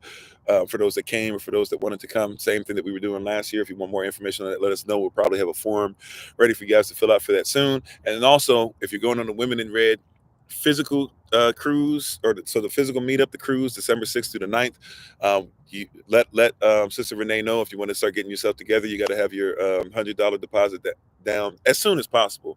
I would suggest getting it done as soon as possible, because whether you're doing something there's going to be 422 for you or somewhere up to 500 for you, you'll have all the way from whenever you make that first payment to August. If you keep waiting and waiting and waiting and waiting, the price will keep going up and up and up and up. And they do fluctuate kind of like prices on planes do. So if you want something closer to like 400, go ahead and get your $100 one done as soon as possible. Once that's done, then you got from now all the way till August to pay it off. And then make sure, of course, you got to have your ID and your birth certificate. So I think as long as you got like a ID could be your license, it could be your state ID, it could be your passport, and you got to have your birth certificate. If you have those two things, you'll be straight. And I believe the only island chain or the only island we're going to be going to is going to be, I think, the main island as far as Bahamas.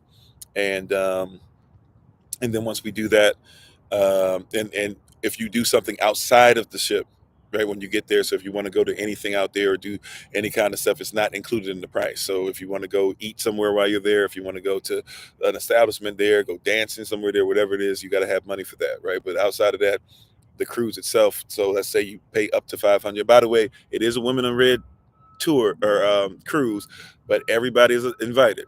If you do come, it's going to be focused on Women in Red, right? However, everybody's invited. So check out Sister Renee, soc.secretary082@gmail.com. Once again, that's soc.secretary082@gmail.com. And she'll give you the information you need. Go and take care of it. We already got somebody who's our travel liaison or travel agent, whatever you want to call them. And so, Sister Renee's used them plenty of times in the past. 4 cruises coming out of that area. I believe we're leaving out of the is it Miami area? I think we're leaving out of the Miami area. So if you're trying to figure out what city you got to get to, but December 6th to the 9th. And then as of right now, we're still going to be doing also the virtual meetup for the sisters December, whatever the last Saturday of December is. That'll be the Women in Red um, virtual part of it. Okay, because we can't do both at the same time because on the cruise we won't have a signal. We will try to record some of the stuff from the cruise for you guys, and some of the teachings and stuff as well, but we won't, but we can't, the signal doesn't necessarily work that well. Okay, so if you're interested, let us know. Brothers, we're going to be meeting on Saturday, so don't forget there's going to be Q&A for us, as far as like whatever you want. It's a safe space. It'll be on Zoom, no recording. So whatever y'all want to talk about, be ready to go in, and we'll be prepared to answer each other's questions and love on each other and make it a safe space, and give encouragement, and also give word or give scriptures and different things that we might know. And also too, if you have ideas for when we meet up in November of where y'all want to meet up and what you want to do, let us know in advance. I don't know if we're going to be doing a cruise necessarily, but it'll probably be something more room oriented, or in a stationary place in a hotel or something like that. Um, um, but if you'd like to be able to do something, we ask that you come up with the ideas by Saturday. Because if I don't hear them by Saturday, then whatever. If I don't get, I haven't really received any. Just being honest. So if I don't get any kind of, hey, this is where we're going, I'll pick a place. That's where I'll be. I'll make sure virtual stuff is turned on. And if I'm the only one that's there, if there's only a few of us there, because ain't nobody say anything, it is what it is. It is what it is. All right. So, um, but hopefully we can make that work where we can all get together. Okay. Appreciate y'all. And the same thing will go apply there too. When the men meet, sisters, you're invited. However, for the men's, I'm just gonna tell you straight up, for the men's one, especially the way that men usually operate, feel free to come along. We'll have some stuff for all of the family to do, right? But especially, I'd say the majority of the teaching is going to be men only and boys only. Right, there'll be some stuff where you can be there to listen, but I promise you the majority of it's got to be men only, just because sometimes you got to allow men to break some of these shackles off, especially as far as their EQ, right, their emotional IQ and stuff, and let that stuff get back to where it needs to be. Okay, but thank you guys, appreciate it. Men's meeting once again is this Saturday. You should have it in your Google Calendar invite. If you're part of that list, you should be able to get both of those at the next one. And then Minister Stephen will be preaching at the men's meeting. Oh, I skipped over one that we know about too. We'll be in Atlanta, Georgia to support Minister Dr. Tamah Hunter, or um, Apostle Dr. Tamah Hunter, PhD. We'll be in Georgia to support her. She's invited us to participate in what she's doing on June the 22nd. So if you'd like to join us, please, ma'am, please, sir, make time out for that. And we look forward to seeing you guys then. So that's all that I have for you today. Thank you for listening. Thank you for um, going through a lot of stuff. It's your first time with us. Hopefully you got a lot out of today, and hopefully you'll be able to join us in the future, whether it's your first time, one time, or many. We appreciate everybody for what you do behind the scenes, in front of the scenes, whatever the case might be. And we're thankful and grateful once again to um, to be a part of what you guys are doing. So thank you again. We appreciate you. We'll get ready to take our leave. Once again, we give all honor and praise to the Most High. Yahweh Elohim. We give all praise and honor to Him for my wife, the Honorable Maya, who lives a life that's able to be honored. As always, you can check her out on TikTok, YouTube, her website, and Pinterest at Bloom and Flourish. Not A and D, the letter N. Bloom and Flourish. She's a healer, herbalist, chemist, and biologist by degree. And we thank you guys for being on. And hopefully you got something out of today's message. We appreciate you, and we look forward to seeing you guys in the future. And that's all I have. As always, this has been Pastor Kofi, Pastor Servant to Christ, where we are always changing lives one mind at a time, but being a voice of the voiceless and speaking the unspoken. And until I have the great privilege, opportunity, and responsibility of being in front of you all again, please remember, as always, that you are loved, you are necessary, you are majestic, you're fearfully and wonderfully made, and you, which is all of us working together, will be the reason why people who are in this system no longer have to be of it. Shalom, family. Shalom. And prayerfully, we'll see you tonight. Kofi_42 on TikTok, on YouTube, and on Clapper at 8 o'clock p.m. Eastern New York time. Take care, everybody. Those of you who are still on with us, this is how the shout out works. Real quick, when the music begins to play, once again, we ask if you can wait until the music begins to play.